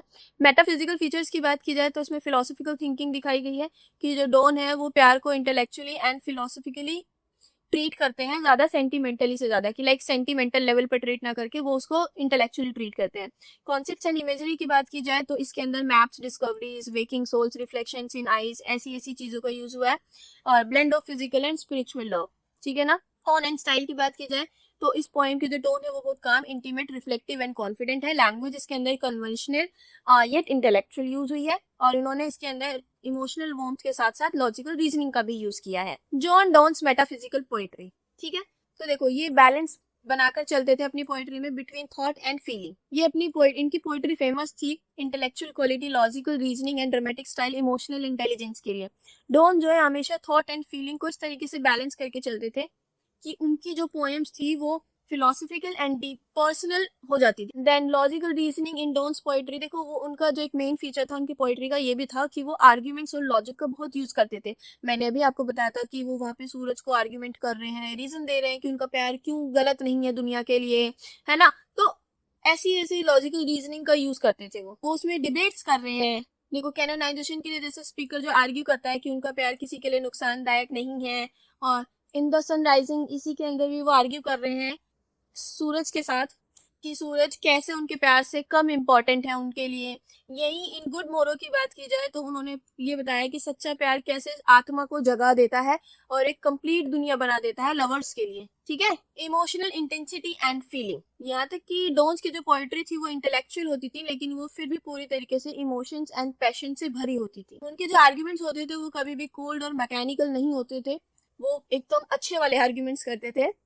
कि कैनोनाइजेशन के अंदर स्पीकर पैशनेटली डिफेंड कर रहे हैं अपनी रिलेशनशिप को सोशल क्रिटिसिज्म से, कि क्यों क्रिटिसाइज कर रहे हो, करना ही हो तो मुझे करो, ठीक है ना। इसी तरीके से balance between thought and feeling. इनकी जो पोएम्स होती थी वो पूरी तरीके से थॉटफुल होती थी और उसके अंदर इमोशनल डेप्थ, पैशनेट भी, मतलब पैशन भी दिखाई देता था। ऐसा नहीं था कि उनकी पोएम्स में फीलिंग्स नहीं थी, अगर वो कोई थॉट भी रख रहे तो उसकी भी फीलिंग्स के साथ, इमोशंस के साथ रखते थे। वो लॉजिकल आर्ग्यूमेंट करते थे, फिलोसफिकल आइडियाज देते थे एंड मेटाफिजिकल कॉन्सेप्ट्स को यूज किया उन्होंने, ठीक है। जैसे कि एग्जांपल के लिए कैनोनाइजेशन के लिए वो ये बोलते हैं कि जो प्यार करने वाले होते हैं उन्हें भी संत माना जा सकता है, वो भी संत होते हैं। तो जो डॉन्स की पोएट्री है वो अपील करती थी both to the mind and heart, मतलब वो माइंड और हार्ट दोनों को ही शांति देती है। मेटाफिजिकल फीचर्स मैं बता ही चुकी हूँ आपको, ठीक है। एंड में आ जाते हैं अपने कंक्लूजन पर। तो यहाँ पर 2-4 लाइनें जो समझ में आती है वो लिख देना। तो इसमें मैंने जॉन डॉन के बारे में बता दिया, मेटाफिजिकल पोएट्स एंड क्या उनकी पोएट्री में क्या क्या फीचर्स होने चाहिए वो बता दिया, और उसके अलावा जो इनकी तीनों पोएम्स थी मैंने आपको वो बता दी है, ठीक है। चलो अब करते हैं अपना नेक्स्ट क्वेश्चन, क्वेश्चन नंबर 6। तो देखो इसमें हमें जॉन मिल्टन के बारे में पढ़ना है और उनकी जो बुक थी पैराडाइज लॉस्ट वगैरह उसके बारे में, और उसके अंदर जो कैरेक्टर्स थे, शैतान वाला कैरेक्टर है ना, तो इन सब के बारे में देखना है। तो ये सभी उससे रिलेटेड क्वेश्चंस हैं। अब देखते हैं अपने आंसर पे। तो सबसे पहले बायोग्राफी देख लेते हैं जॉन मिल्टन की। तो इंट्रोडक्शन देखते हैं कि जॉन मिल्टन जो है वो एक बहुत अच्छे वाले ग्रेटेस्ट पोएट थे इंग्लिश लिटरेचर के। इनका जन्म 9 दिसंबर को हुआ था 1608 में लंदन इंग्लैंड में, ठीक है। मिल्टन को उनकी एपिक पोएम की वजह से ज्यादा जाना जाता है जो कि है पैराडाइज लॉस्ट, ठीक है ना। इसको एक मास्टरपीस के रूप में भी कंसिडर किया जाता है इंग्लिश पोएट्री में। ये सिर्फ एक पोएट नहीं थे, ये एक स्कॉलर, पॉलिटिकल थिंकर और डिफेंडर भी थे इंडिविजुअल फ्रीडम के। अर्ली लाइफ एंड एजुकेशन की बात की जाए तो इनका जन्म एक वेल एजुकेटेड और कल्चर फैमिली में हुआ था, ठीक है। इनके फादर इन्हें बहुत ज़्यादा इनकरेज करते थे कि लाइक लर्निंग एंड लिटरेचर की तरफ जो इनका इंटरेस्ट था वो इन्हें इनकरेज भी करते थे। मिल्टन ने अपनी early education Saint Paul school से ली थी लंदन में, एंड बाद में ये क्राइस्ट कॉलेज चले गए थे, कैम्ब्रिज यूनिवर्सिटी। ये एक बहुत ही अच्छे ब्रिलियंट स्टूडेंट थे। इन्होंने बहुत ज़्यादा लैंग्वेजेस सीखी, Latin, Greek, Hebrew, French, Italian, इन्होंने मतलब ये सब लैंग्वेजेस सीखी थी। लिटरेरी करियर की बात की जाए तो जब इन्होंने अपनी एजुकेशन कंप्लीट की तो इन्होंने खुद से लिखना और मतलब पढ़ना और राइटिंग करना स्टार्ट कर दिया था। इनके अर्ली पोएम्स है कुछ एलिग्रो, सिकिन पेंसेरसो, कॉमर्स एंड निसिडस। तो ये इनकी कुछ पोएम्स है जो इन्होंने स्टार्टिंग में लिखी थी। इनकी राइटिंग्स में ज़्यादातर जो थीम्स दिखाई देती हैं वो virtue, freedom, religion and human responsibility वाली थीम्स दिखाई देती हैं। पॉलिटिकल लाइफ की अगर बात की जाए तो देखो, तो ये जो थे ना, तो इंग्लैंड में इनके टाइम पे पॉलिटिकल कॉन्फ्लिक्ट बहुत ज़्यादा चल रहा था, ठीक है ना, including the English Civil War भी उस टाइम पे चल रहा था। तो इन्होंने पूरी डांस को सपोर्ट किया और रिपब्लिकन को डिफेंड किया अगेंस्ट मोनार्की। जो रिपब्लिकन आइडियाज थे ना कि लाइक स्वतंत्रता आनी चाहिए, ये सब है ना, गणतंत्र वाले आइडियाज को इन्होंने डिफेंड किया था, यानी कि एक तरीके से उसका सपोर्ट लिया था। मोनार्की यानी कि जो उस टाइम पे सम्राट वगैरह वाले राजा वो सब था, उसको उन्होंने मना किया था कि लाइक ये सब बेकार है। इन्होंने ओलिवर क्रॉमवेल के अंडर भी काम किया एज अ गवर्नमेंट ऑफिशियल। इन्होंने बहुत सारे पॉलिटिकल पैम्पलेट्स लिखे उस टाइम पे, ठीक है ना। इनका एक फेमस प्रोज वर्क है एरोपेजिटिका, ठीक है ना, तो ये भी काफी फेमस हुआ था उस टाइम पे। ब्लाइंडनेस एंड लेटर वर्क की बात करते हैं। देखो, मिल्टन धीरे धीरे अपनी आईसाइट खो गए थे और वो 1652 में पूरी तरीके से ब्लाइंड हो गए थे। इस प्रॉब्लम के बावजूद भी उन्होंने लिखना चालू रखा, बंद नहीं किया। इनकी ब्लाइंडनेस के दौरान इन्होंने बहुत अच्छी अच्छी बुक्स लिखी, जैसे कि पैराडाइज लॉस्ट हो गया, पैराडाइज रीगेन्ड एंड सैमसन अगोनिस्टिस। ये जो है इन्होंने ये बुक्स लिखी थी उस टाइम पे। जो पैराडाइज लॉस्ट है ये डील करती है एक आदमी के फॉल पर, लाइक वो पहले कितना फेमस हुआ करता था, फिर एकदम से जो वो फॉल हो जाता है, उनके लाइफ का जो डाउनफॉल होता है उसके बारे में, ठीक है ना। सैतान्स के रिबेलियन और story of Adam and ewe, तो ये सब इसके अंदर है। डेथ एंड लेगेसी की बात की जाए तो 1674 में इनकी डेथ हो गई थी, और इनकी कंट्रीब्यूशन को इंग्लिश लिटरेचर में आज तक याद रखा जाता है। इनका जो वर्क है उसका असर जो है वो पूरी दुनिया पर दिखाई दिया। देखो, अब हम एक्सप्लेनेशन शुरू कर देते हैं पैराडाइज लॉस्ट बुक 1 का, ठीक है। तो इसमें लाइंस 1 to 5। तो जॉन मिल्टन जो है पोएम को शुरू करते हैं introducing the main theme introduce करते हैं वो स्टार्टिंग की लाइन में, Adam and Eve's disobedience to God, कि लाइक एडम और ईव जो है वो भगवान की डिसोबीडेंस करते हैं by eating the forbidden fruit in Eden. तो वो कैसे डिसोबीडेंस करते हैं, कैसे उनकी बात नहीं मानते हैं, कि भगवान ने फॉरबिडन फ्रूट खाने से मना किया था। फॉरबिडन का मतलब होता है हराम का, या फिर मना किया हुई कोई चीज, या फिर निषेध, जिस चीज के लिए आपको मना किया गया हो। तो एक ऐसा फल था जिसे खाने के लिए मना किया गया था, लेकिन फिर भी एडम और ईव उसको खा लेते हैं, तो जिसकी वजह से जो कि ये पाप कर देते हैं, तो जो मैनकाइंड होती है वो पैराडाइज से चली जाती है, मतलब कि खत्म हो जाती है मानवतावाद पैराडाइज में से, एंड सफरिंग एंड डेथ जो है वो दुनिया में एंटर हो जाती है। मिल्टन जो है यहाँ पर ये भी मेंशन करते हैं कि उन्हें क्राइस्ट यानी कि भगवान से रिडेम्पशन की होप है, यानी कि पाप मुक्ति की। जो क्राइस्ट है, भगवान है, वो ही उनके पापों को, मतलब उन्हें उनके पापों से मुक्त करेंगे। जैसे कि इसमें बोला भी गया, till one greater man restore us. तो यहाँ पे जो ग्रेटर मैन है वो जीसस क्राइस्ट है, जो कि ह्यूमैनिटी को बचाएंगे और स्पिरिचुअल ब्लेस को रिस्टोर करेंगे, ठीक है। उसके अलावा लाइन 6 and 11 इनमें बोला गया है, देखो, सिंग हेवनली म्यूज। मिल्टन बुलाते हैं, इन्वोक्स यानी कि आह्वान करते हैं, बुलाते हैं हेवनली म्यूज को। हेवनली म्यूज यानी कि स्वर्गीय सरस्वती बोल सकते हो, या फिर म्यूज यानी कि वो जो किसी काम को करने के लिए आपको प्रेरित करे, या फिर किसी चीज की देवी, है ना। तो हेवनली म्यूज का यहाँ पर मतलब था होली स्पिरिट से, यानी कि पवित्र आत्मा से, जो कि उसे काम करने के लिए, लिखने के लिए इंस्पायर करती थी। तो मिल्टन उसको भी बुलाते हैं। वो यहाँ पे बहुत सारी बातें बताते हैं इनके अंदर। ऑरेब एंड सिनाई माउंटेन्स, ये यहाँ पे इनका जिक्र करते हैं। ये 2 चीजें हैं जो कि पहाड़ है जहाँ पर भगवान मोसेस से बात करते हैं। सियोन हिल एंड सिलोआ, ये होली प्लेसेस है जो कि जेरूसलम को कनेक्ट करते हैं, मतलब जेरूसलम के साथ कनेक्ट होते हैं। उसके बाद आ जाता है लाइन्स 12 to 16 पर। मिल्टन अपने इस पोएम में बोलते हैं कि उनकी जो ये पोएम है ये क्लासिकल पोएट्री से बहुत ऊपर है, क्योंकि ये ग्रीक म्यूजिक जो कि फ्रॉम माउंट हेलिकन है उनसे इंस्पायर्ड है। उनका मानना है कि उनका जो सब्जेक्ट है उनकी इस पोएम का, the fall of man and divine salvation, वो बहुत बढ़ चढ़कर है किसी भी जो मतलब पहले टाइम पे जो एपिक्स लिखी गई उनके सब्जेक्ट से या फिर उनके थीम्स से बहुत अच्छा थीम इन्होंने चूज किया है, ऐसा इनका मानना है। वो प्राउडली कहते हैं कि वो अटेम्प्ट कर रहे हैं things unattempted yet in prose और राइम। लाइन 17 to 20 पे आ जाए तो एंड चीफली दो ओ स्पिरिट, मिल्टन जो है इसमें डायरेक्टली अपील करते हैं भगवान की आत्मा से कि वो उन्हें हेल्प करे और उन्हें गाइडेंस दे। वो कहते हैं कि जो होली स्पिरिट होती हैं उनके पास एक सच्चा दिल होता है मोर देन टेम्पल्स से, यानी कि टेम्पल्स इतने ज्यादा सच्चे नहीं होते हैं जितनी होली स्पिरिट होती हैं। तो उसमें एक उन्होंने इमेज भी दी थी जिसमें ये दिखाया गया है। तो ये इमेज कहाँ से आई? ये बाइबल से आई और ये डिस्क्राइब करती है कि जो भगवान की स्पिरिट होती है कैसे दुनिया को बनाती है, ठीक है।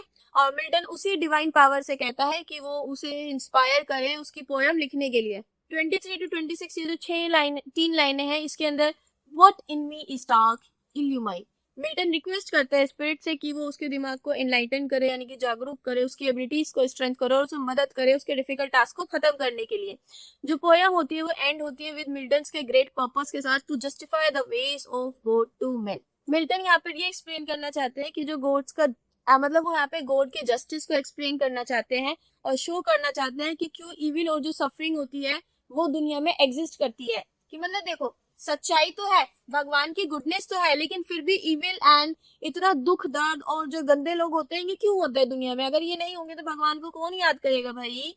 तो वो ये सब भी बताते हैं कि इन सबको भी क्यों है ये दुनिया में, कि भगवान के होते हुए या फिर भगवान ने इतनी अच्छी अच्छी चीजें बनाई है उनके बावजूद भी ये चीजें क्यों एग्जिस्ट करती हैं। लाइंस 27 to 33 पे आए तो मिल्टन जो है अब now moves from the fall of man to the story of Satan, यानी कि अब उन्होंने जो उनकी स्टोरी चल रही थी कि एक आदमी का कैसे डाउनफॉल होता है क्या, अब वो उससे शैतान की स्टोरी पर मूव कर चुके हैं, ठीक है।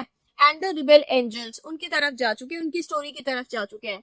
शैतान जो है यहाँ पर एक टाइम पे बहुत ही ज्यादा ग्लोरियस एंजल था हेवन में, लेकिन अपने प्राइड एंड रिबेलियन की वो गॉड की तरफ जो था ना थोड़ा रिबेलियन हो गया था, ना चाहते उसने कुछ गलत काम कर दिए होंगे, मतलब भगवान के लिए थोड़ा सा गलत हो गया था, तो उसको जिस वजह से उसको उसमें नर्क में फेंक दिया गया था। तो एडम एंड ईव जो कि ग्रैंड पेरेंट्स थे बाद में शैतान के इविल प्लान के विक्टिम बन गए, ठीक है।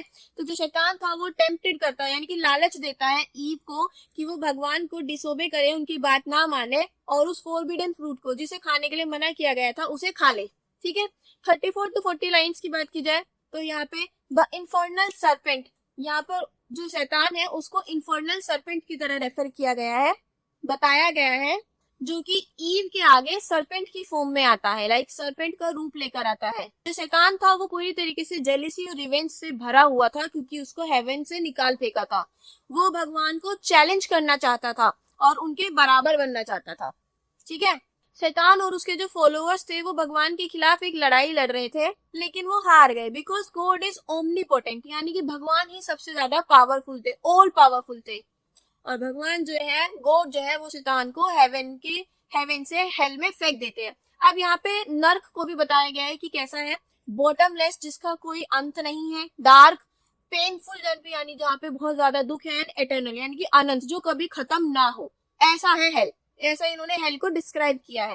वो बोलते हैं कि जो फॉलन एंजल्स होते हैं जिन्हें हेवन से फेंक दिया जाता है हेल में, वो बाउंड हो जाते हैं, बंध जाते हैं एडमेटाइन चेन से, यानी कि अनब्रेकेबल चेन्स जो कभी टूट नहीं सकती, ऐसी चेन्स से वो बंध जाते हैं, ठीक है। कि 9 दिनों के लिए तो जो वो फॉलन एंजल्स होते हैं वो डिफीटेड पड़े रहते हैं फ्यूरी लेक ऑफ हेल में, जो हेल की जो आग वाली नदी होती है, यानी कि एक तरीके से ज्वालामुखी वाली आग जो होती है उसकी जो नदी होती है वो उसमें पड़े रहते हैं। शैतान जो है उसने मेंटली सफर किया बिकॉज उसको याद है क्योंकि उसको अपनी हेवन वाली खुशियां याद है जो वो पूरी तरीके से खो चुका था, क्योंकि वो अब वापस हेवन में नहीं जा सकता। इसी हार की वजह से जो शैतान है उसका प्राइड और जो उसका गुस्सा था, हेट्रेड थी, उसकी नफरत थी, वो स्ट्रांग होती जा रही थी, ठीक है। शैतान जो है अब यहाँ पे हेल के चारों तरफ देखता है, क्या देखता है, उसे दिखाई देती एंडलेस फायर, डार्कनेस, दुख और सफरिंग। मिल्टन यहाँ पर एक फेमस फ्रेज का यूज करता है, डार्कनेस विजिबल, ठीक है, कि उसको चारों तरफ सिर्फ और सिर्फ डार्कनेस दिखाई दी। दिस ऑक्सीमोरोन यानी कि फायर ऑफ हेल, नर्क की जो आग थी वो लाइट देती थी लेकिन सिर्फ इतनी जिससे माइजरी एंड होपलेसनेस दिखाई दे और कुछ नहीं, उसमें कंफर्ट या फिर गुडनेस नहीं थी। तो दिस हेल जो है नर्क को जो है एक टेरिबल जेल की तरह बताया गया जो भगवान से और हेवन से बहुत दूर है। देखो इसी तरह फॉलन एंजल्स में से जैसा शैतान था, शैतान ने नोटिस किया बेल्जेबब को। देखो शैतान को भी फेंका गया था हेल से, तो इसी तरीके से बेल्जेबब को भी वहीं से फेंका गया था, तो वो उसका एक क्लोजेस्ट कंपेनियन बन गया एंड सेकंड इन कमांड बन गया, ठीक है ना। शैतान ने उससे बात करनी शुरू की, उन्हें अपने दोनों को अपने जो हेवन में उन्होंने इतना अच्छा टाइम बिताया था याद था, और एडमिट करते हैं कि जो गॉड की पावर है वो ग्रेटर देन कि भगवान की जो शक्ति थी वो उन्हें जितना वो एक्सपेक्ट करते थे उससे कहीं ज्यादा है या थी। लेकिन फिर भी शैतान जो है वो माफी मांगने से या फिर सरेंडर करने से मना कर देता है। मतलब हारने के बावजूद भी वो गर्व से रहना और रिबेलियस यानी कि एक तरीके से किसी के अगेंस्ट में रहना ज्यादा प्रीफर करता है कि लाइक मैं तो ऐसा ही रहूंगा, मैं उनके आगे जाके हाथ नहीं फैलाऊंगा, मैं भीख नहीं मांगूंगा, ठीक है। तो अब इन लाइंस में शैतान अपनी फर्स्ट स्पीच देता है। शैतान कहता है कि जैसे कि हालांकि वो हेवन तो खो ही चुका है, लेकिन वो भगवान के आगे झुकेगा नहीं। उसका साहस और जो डिटर्मिनेशन है वो इसी तरीके से रहेगा अनचेंज, वो कभी बदलेगा नहीं। वो अपने आप को एक हीरोइक लीडर की तरह दिखाता है कि भले ही उसे कितने भी दुख और हार मिल जाए लेकिन वो झुकेगा नहीं। उसकी स्पीच में उसका प्राइड, रिसाइलेंस है ना, एम्बिशन और जो वो मना कर देता है झुकने से, भीख मांगने से, उसको दिखाया गया है। शैतान क्लेम करता है कि उनका जो ये रिबेलियन है ये जस्टिफाइड है, यानी कि वो जो बदला ले रहे हैं वो जस्टिफाइड है, क्योंकि भगवान ने अनफेयरली यानी कि गलत तरीके से एक तरीके से फेवरेटिज्म दिखाया मैनकाइंड की तरफ, यानी कि मानवतावाद और जो ये है उन्होंने मानवीकरण को ज्यादा फेवर किया एंजल्स के ऊपर, कि उन्होंने एंजल्स को इतना प्रेफरेंस नहीं दिया। उसने बोला कि भले ही वो लड़ाई हार गया है लेकिन फिर भी उसके पास साहस है, अपने मन का करने की इच्छा है, बदला है एंड नफरत है। शैतान के अकॉर्डिंग भगवान से रहम की भीख मांगना उसके लिए शर्मनाक था, यानी कि मतलब वो हेल में रह सकता था लेकिन वो भीख नहीं मांग सकता था। शैतान डिक्लेयर करता है कि जितने भी रिबेल एंजल्स हैं ये इमोर्टल है, यानी कि ये कभी मरेंगे नहीं। देयरफॉर जिससे कि वो भगवान के खिलाफ ऐसी लड़ाई चला सकते हैं जो कि हमेशा चलती रहे अनंत तक, जो कभी खत्म नहीं होगी। वो प्लान करता है भगवान के अपोज जाने के लिए, ना सिर्फ फोर्स से ही नहीं, ऐसा ही नहीं कि वो सिर्फ बल के थ्रू भगवान के अपोजिट जाएगा, बल्कि वो बहुत सारे ट्रिक्स एंड टिप्स भी लेता है, इविल स्कीम्स भी ट्राई करता है। मिल्टन यहाँ पर प्रेजेंट करता है कि जो शैतान था वो बहुत इंटेलिजेंट, डिटरमाइंड और पॉलिटिकली एम्बिशियस था, ठीक है ना। तो बेल्जेबब था जो वो प्रेस करता था शैतान को एक पावरफुल लीडर की तरह, जो यूनाइट करता था एंजल्स को इन रिबेलियन अगेंस्ट हेवन, यानी कि भगवान के खिलाफ, हेवन के खिलाफ जो भी लड़ाई चल रही थी, तो जितने भी हेवन एंजल्स वहां से फेंके गए थे अब तो वो उन सबको एक साथ जोड़ता था हेवन के खिलाफ काम करने में, लड़ाई करने के लिए। यहाँ पे जो बेल्जेबब था ना, उसको दुख होता था अपनी ओवर देयर डिफीट, उनकी हार के ऊपर कि मतलब वो कैसे हार गए, और उनकी कंडीशन के ऊपर जो हेल में थी कि लाइक नर्क में ऐसा जीवन है, स्वर्ग में तो ऐसा था। उसे दुख तो होता था इन सब चीजों का, उसे ये भी पता था कि उनकी जो ग्लोरी थी, जो खुशी थी, वो हमेशा के लिए जा चुकी थी।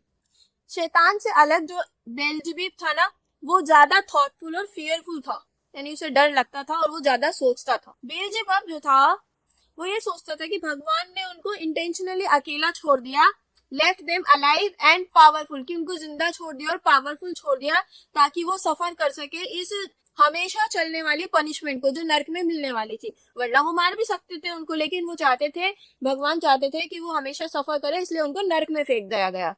वो क्वेश्चन करता था कि इस पावर का और इस इमोर्टैलिटी का यानी अमरता का क्या फायदा अगर उन्हें हमेशा इसी कंडीशन में रहना है। तो इस पैसेज के अंदर suffering, punishment, fate, divine justice जैसे थीम्स को दिखाया गया। उसके बाद शैतान जो है क्विकली रिजेक्ट कर देता है वीकनेस और डेस्पेयर को। वो बोल्डली डिक्लेयर करता है कि इविल बी दो माय गुड।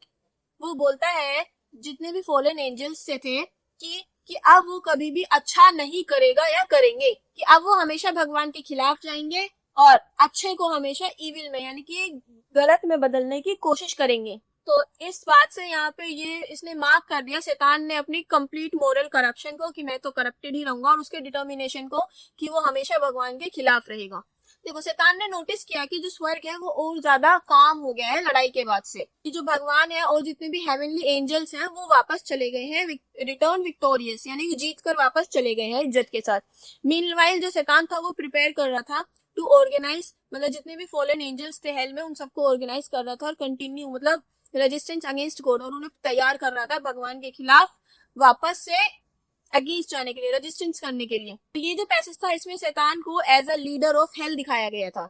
शैतान यहाँ पे बेल्जेबब को बोलता है कि उन्हें हेल्पलेस नहीं रहना है, वो डार्कनेस की तरफ पॉइंट करके बोलता है, मतलब जो डार्क प्लेन्स थे हेल के उस तरफ पॉइंट करके बोलता है, और उसे सजेस्ट करता है कि they move away from the burning lake, like कि वो दूर जा सकते हैं इस बर्निंग लेक से। वो बोलता है कि उन्हें पावर इकट्ठी करनी पड़ेगी, भगवान के खिलाफ प्लान बनाने होंगे और अपनी होपलेसनेस को करेज में कन्वर्ट करना होगा, साहस में बदलना होगा।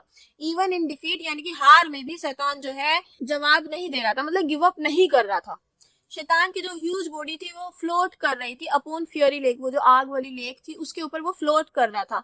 मिल्टन यहाँ पे उसको जाइजेंटिक यानी कि बहुत बड़ा विशालकाय और टेरिफाइंग डिस्क्राइब करता है कि वो देखने में बहुत भयंकर और बहुत बड़ा था। उसकी आंखें जल रही थी आग की तरह, उसकी बहुत बड़ी मैशल बॉडी थी। तो ये जो इमेज उसने बताई थी यहाँ पे, वो शैतान को एक एपिक और हीरोइक अपीयरेंस उसने दी थी यहाँ पर मिल्टन ने। तो मिल्टन जो है कंपेयर करता है शैतान को बहुत सारी जाइजेंटिक फिगर्स से जो कि पहले माइथोलॉजी में थी। टाइटन है ना, ब्रियोरेस एंड टाइफोन जो कि मॉन्स्टर्स जाइंट्स थे, उसने उससे उनसे कंपेयर किया। एंड लेवियथन जो ह्यूज सी मॉन्स्टर था बाइबल का, उससे भी कंपेयर किया। ठीक है, फिर मिल्टन ये भी एक्सप्लेन करता है कि जो शैतान था वो लेक से सिर्फ इसी वजह से उठ सकता था क्योंकि भगवान उसे अलाउ करते थे। भगवान ने शैतान को फ्रीडम दे रखी थी ताकि वो अपनी जो इविल हरकतें हैं उनको कंटिन्यू रख सके, अपने पापों को बढ़ा सके और तैयार हो सके ताकि उसे ग्रेटर पनिशमेंट दी जा सके।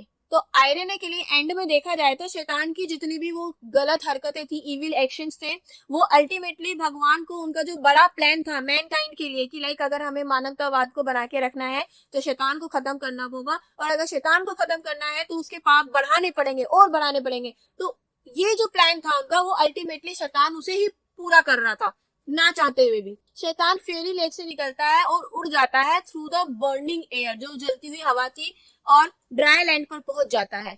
और जो ग्राउंड था वो खुद भी वोल्केनिक फायर की तरह जल रहा था। तो यहाँ पे मिल्टन कंपेयर करता है हेल को माउंट इटना से और वोल्केनिक रीजन ऑफ सिसिली जो थे ना उनसे कंपेयर करता है। तो यहाँ पे वो एक बहुत ही ज्यादा विविड पिक्चर बनाता है हेल की कि जो नर्क है वो आग की धरती है, स्मोक एंड डिस्ट्रक्शन वहां पे सिर्फ यही है और कुछ नहीं है। बील जब अब ज्वाइन कर लेता है शैतान को शोर पर यानी कि किनारे पर, और शैतान प्राउडली डिक्लेयर करता है better to reign in hell than serve in heaven. तो ये अपना एक मोस्ट फेमस लाइन है इस पोएम की। वो ये बोलता है कि हेल में लड़ाई करना ज्यादा बेटर है, मतलब इस तरीके से रहना ज्यादा बेटर है, ना कि स्वर्ग में जाकर गुलामी करना। तो शैतान जो है वहां पे कहता है कि माइंड इज इंडिपेंडेंट, है ना, हम हेल को ही हेवन बना सकते हैं, और हम मतलब जो है दिमाग जो है इंडिपेंडेंट होना चाहिए। हम स्वर्ग को नर्क बना सकते हैं और नर्क को स्वर्ग बना सकते हैं। ठीक है, वो ये बोलता है कि हालांकि भगवान स्ट्रॉन्गर है लेकिन दे स्टिल पॉजेसेस, वो फिर भी यही मानता था कि फ्रीडम जो है वो सिर्फ और सिर्फ हेल में है। वो डिसाइड करता है कि जितने भी फॉलन एंजल्स हैं उन सबको इकट्ठा करेगा और हेवन की तरफ जो है अगेंस्ट में जाना स्टार्ट करेगा। तो यहाँ पे शैतान की जितनी भी लीडरशिप क्वालिटी वो दिखाई दे रही थी। उसकी स्पीच में pride, ambition, courage and stubborn rebellion, stubborn का मतलब होता है जिद्दी, ठीक है ना, तो वो दिखाई दे रहा था, जिद्दीपन दिखाई दे रहा था। बील जब जो है शैतान की जो इंस्पायरिंग वॉइस थी, लीडरशिप थी, उसको बड़ा सराहना करता था।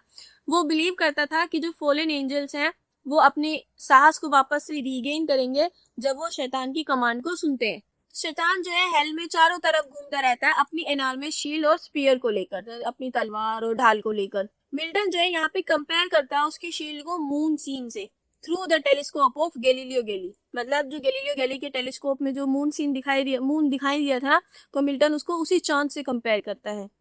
वो उसकी स्पीयर को डिस्क्राइब करता है as larger than the mast of a huge ship, कि जो एक बहुत बड़ी शिप होती है ना उसका जो मास्ट होता है उसके जितने बड़ी थी वो। मिल्टन कंपेयर करता है जितने भी फॉलन एंजल्स थे जो नर्क में गिर गए थे, ऑटम लीव्स से इनको कंपेयर करता है, यानी कि ऑटम लीव्स यानी कि वो पत्तियां जो पतझड़ में अपने पेड़ को छोड़कर नीचे गिर जाती हैं।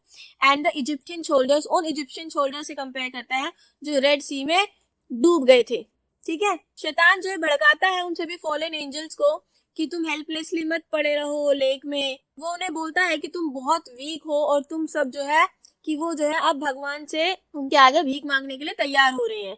वो उनको अर्ज करता है, उनको समझाता है, उनसे रिक्वेस्ट करता है कि या तो उठ जाओ, लड़ाई करो दोबारा, नहीं तो ऐसे ही हमेशा के लिए हारे हुए पड़े रहो। तो जो भी वो फॉलन एंजल्स थे उन्हें शर्म फील होती है शैतान की कमांड को सुनने के बाद।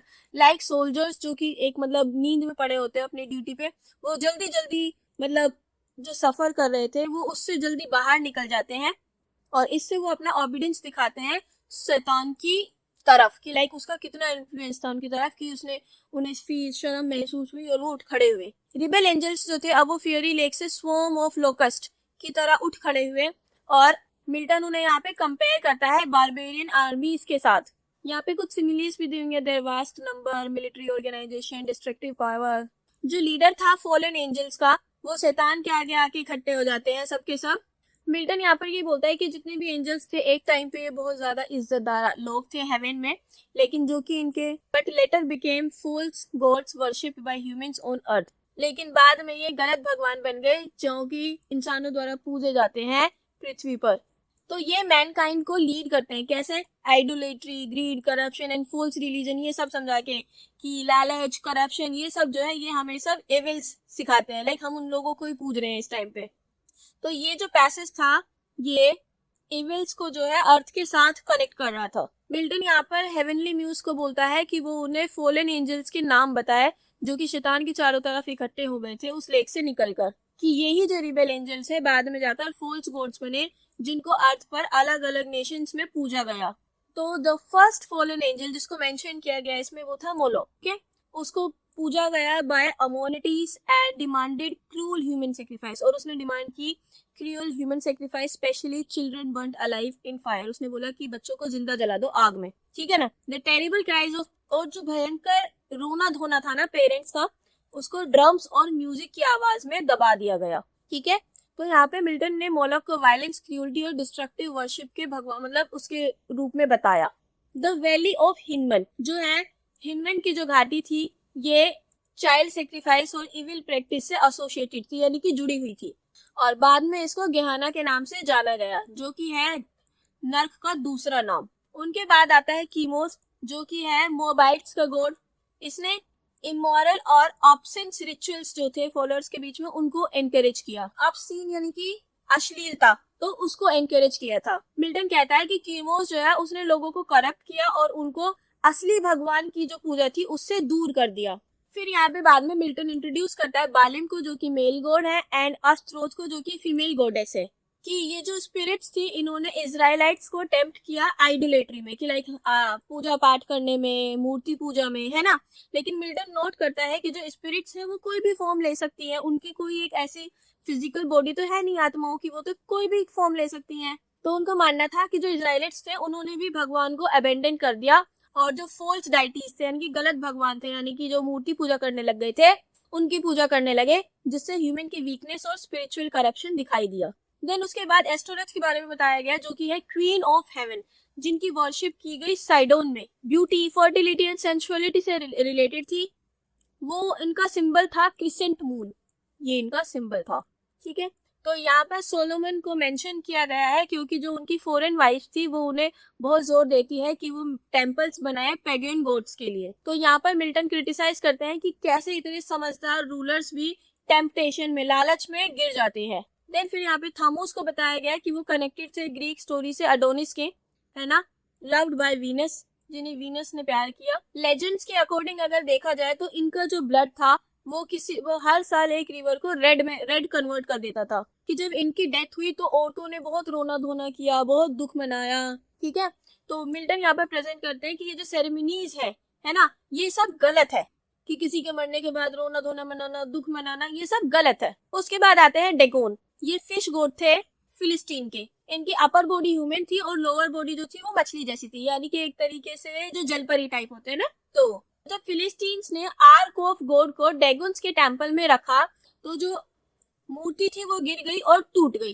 तो मिल्टन यहाँ पे ये स्टोरी में ये दिखाते हैं कि जो गलत भगवान होते हैं, जो फॉल्स गॉड्स होते हैं, वो कितने वीक होते हैं। जैसे ही उनके आगे सच्चे भगवान आते हैं तो वो मतलब बिखर जाते हैं, वो वीक हो जाते हैं। देन फिर रिमोन, जिनको वर्शिप पूजा गया डेमेस्कस में, इन्होंने किंग अजार, रिमोन ने किंग अजार को इन्फ्लुएंस किया पैगन अल्तार्स बनाने में और जो सच्ची पूजा थी उसको अबेंडन करने में। उसके बाद मिल्टन इजिप्शियन गॉड्स के बारे में बताते हैं कुछ, जैसे कि ओसिरिस, एसिस एंड ओरस। इन गॉड्स को यहाँ पर बताया गया एनिमल फॉर्म्स की तरह, इनको रिप्रेजेंट किया एनिमल फॉर्म्स के रूप में।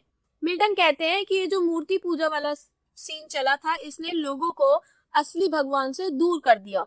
वो कहते हैं कि जो इजराइलिट्स थे उन्होंने गोल्डन काफ, यानी कि सुनहरी जो काफ होते हैं ना, बच्चे होते हैं जानवरों के, उनकी पूजा शुरू कर दी। बाद में जो किंग जेरोबियम था उन्होंने गोल्डन काफ्स को जो है बेथल एंड डेन में रखवाया। देन उसके बाद आ गए हैं बिलाइल पे। इसको सबसे ज्यादा मोस्ट इमोर्टल और करप्ट भगवान बताया गया सभी डेविल्स में। तो एक दूसरे डेविल्स की तरह इसका खुद का कोई टेम्पल वगैरह नहीं था। इसने हर जगह अपना इन्फ्लुएंस छोड़ा। कोर्ट, सिटीज, पैलेसेस और यहाँ की ड्रंक यार्ड्स और क्रिमिनल्स, हर जगह इनका इन्फ्लुएंस था। बिलाल क्या रिप्रेजेंट करता है? लेजीनेस, लस्ट, करप्शन और मोरल डिके को। उसके बाद बिलाल यहाँ पे रेफर करते हैं ग्रीक माइथोलॉजी में और उनके अंदर जो भगवान दिए गए हैं जैसे कि Titan, Saturn and job, Jupiter यानी कि जियस। उनका मानना था कि ये भी जो भगवान थे इनके पास भी फॉल्स पावर्स थी जो कि कब अराइज हुई थी, कब बाहर आई थी? After the creation of heaven and earth. Milton जो है वो पैगन मेथोलॉजी को एकदम मतलब जो फॉलन एंजल्स वाले लेवल थे ना वहां तक लाके गिरा देते हैं कि उनकी नजरों में जो पैगन मेथोलॉजी है वो इतनी गिरी हुई। सभी जो ये डेविल्स थे ये शैतान के आगे खड़े हो जाते हैं। देखो ये हारे हुए थे और दुख से भरे हुए थे, लेकिन ये फिर भी एनकरेज फील कर रहे थे अपने लीडर को दोबारा देखने के बाद। शैतान इन सब की आत्माओं को रेज करता है और उन सबको ऑर्डर देता है बैनर उठाने के लिए। तो इस सीन में ये प्रेजेंट किया गया कि जो शैतान था वो कितना स्ट्रॉन्ग मिलिट्री कमांडर था, है ना। आज़ाज़िल जो था वो एक फॉलन एंजल था। वो शैतान का जो इंपीरियल बैनर था वो उसको उठा लेता है जो कि जेवल्स एंड गोल्ड से पूरा का पूरा डेकोरेटेड था। एट द सेम टाइम उसी टाइम पे ट्रम्पेट और म्यूजिकल इंस्ट्रूमेंट्स जो थे वो स्वर्ग वो नर्क में तेजी से बजने लगते हैं, उनकी आवाज गूंजने लग जाती है। अब रेजिंग ऑफ द बैनर यहाँ पर क्या आपको क्या सिंबलाइज कर रहा है? यानी कि यूनिटी को दिखा रहा है, रिबेलियन और शैतान की अथॉरिटी को दिखा रहा है, ठीक है। फॉलन एंजल्स जो थे वो मार्च कर रहे हैं परफेक्ट मिलिट्री फॉर्मेशन में, शील्ड्स, स्पीयर्स और हेलमेट्स को उठाकर। वो मिल्टन इन्हें कंपेयर करता है डिसिप्लिन ग्रीक सोल्जर्स से इन फेलिंग्स फॉर्मेशन। जैसे कि वो रिबेल एंजल्स मार्च कर रहे थे एक साथ, वो अपना दुख और सफर जो था सब भूल गए थे। वो शैतान की लीडरशिप में एक साथ हो गए थे, यूनाइटेड हो गए थे। वो अब भयानक और पावरफुल दिखाई दे रहे थे। तो यहाँ पे मिल्टन उन सभी फॉलन एंजल्स को हीरोइक वॉरियर्स बता रहा था, ना कि इविल। मिल्टन कहता है कि जितनी भी फेमस आर्मीज रही हैं हिस्ट्री की, Trojan warriors, Theban armies, King Arthur's knight, वो सभी इनके आगे छोटी नजर आ रही थी शैतान की इनॉर्मस आर्मी के आगे। शैतान अपनी आर्मी के आगे खड़ा हुआ है एंड एक र्यून्ड आर्चेंजल की तरह, यानी कि एक बर्बाद महानायक की तरह खड़ा हुआ उनके आगे।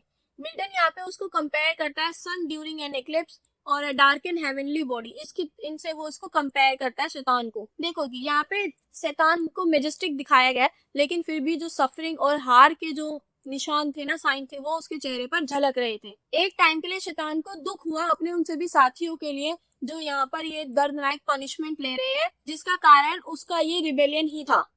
सभी फॉलन एंजल्स शैतान के चारों तरफ इकट्ठे हो जाते हैं और वो उन सबसे बात करने की कोशिश करता है। उसके जो है इमोशन मतलब वो थोड़ा सा इमोशनल हो जाता है बहुत बार और उसकी आंखें आंसुओं से भर आती है। एंड में बहुत एक लंबी सी गहरी सांस लेकर वो अपने फॉलोअर्स को एड्रेस करता है, उनसे बात करनी शुरू करता है।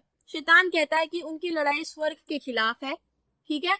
वो बोलता है कि भगवान ने उन्हें हराया क्योंकि because he hide his true power, क्योंकि उसने अपनी असली पावर छुपा ली थी। लेकिन अब वो भगवान की पावर को अच्छे से जान चुका है और अब वो उनसे बदला ले सकता है।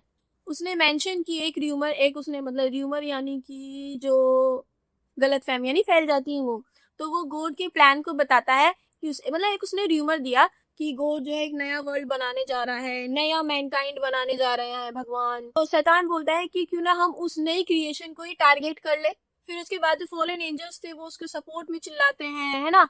वो एक ये जो रश था toward a volcanic hill rich with minerals and precious metals, तो वो एक वोल्केनिक हिल पहाड़ की तरफ जाने लगते हैं वहां पे, ठीक है। और उन्हें कौन लीड कर रहा था? उन्हें लीड कर रहा था मेमोन। तो यहाँ तक कि स्वर्ग में भी जो मेमोन था वो गोल्ड को ज्यादा एडमायर करता था, ना कि भगवान को। तो जो मेमोन और उसके फॉलोअर्स थे उन्होंने स्वर्ग जो नर्क में जो था बहुत गड्ढे गड्ढे गहरे खोदे और जो ट्रेजर्स था वहां का सोना चांदी सब मेडल्स जो था सब एक्सट्रैक्ट कर लिया बिल्डिंग्स के लिए।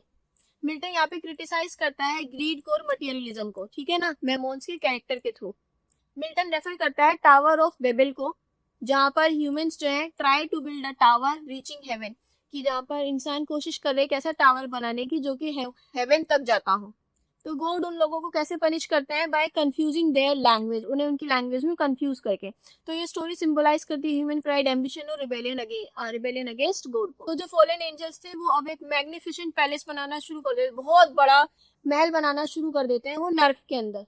अलग अलग ग्रुप्स थे उसमें, मेल्ट मेटल्स है ना, शेप, उन्हें शेप देते हैं और एक बहुत बड़ा स्ट्रक्चर बना देते हैं। पैलेस जो है वो सोने से चमक रहा था और उसके अंदर बहुत अच्छी अच्छी चीजें थी।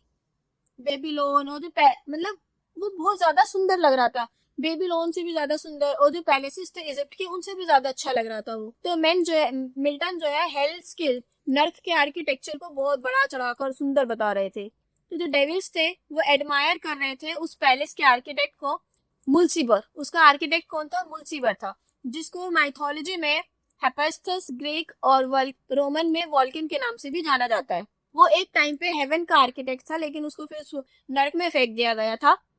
ठीक है, तो उसने वहां पर फिर मिलकर एक वो बहुत बड़ा सुंदर सा महल बनाया था। फिर वहां पे ट्रम्पेट्स बजते हैं और वो अनाउंस करते हैं कि ग्रैंड असेंबली होने वाली है जहाँ पे शैतान के प्लेस में, तो वहां पर सबको आना है।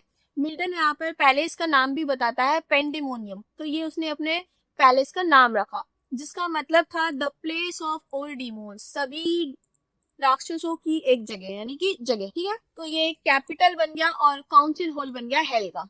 वो हजारों जितने भी फॉलन एंजल्स थे वो सब पेंडेमोनियम में आकर इकट्ठे हो गए। मिल्टन ने उन सबको किससे कंपेयर किया? बीज स्वार्मिंग इनटू अ हाई।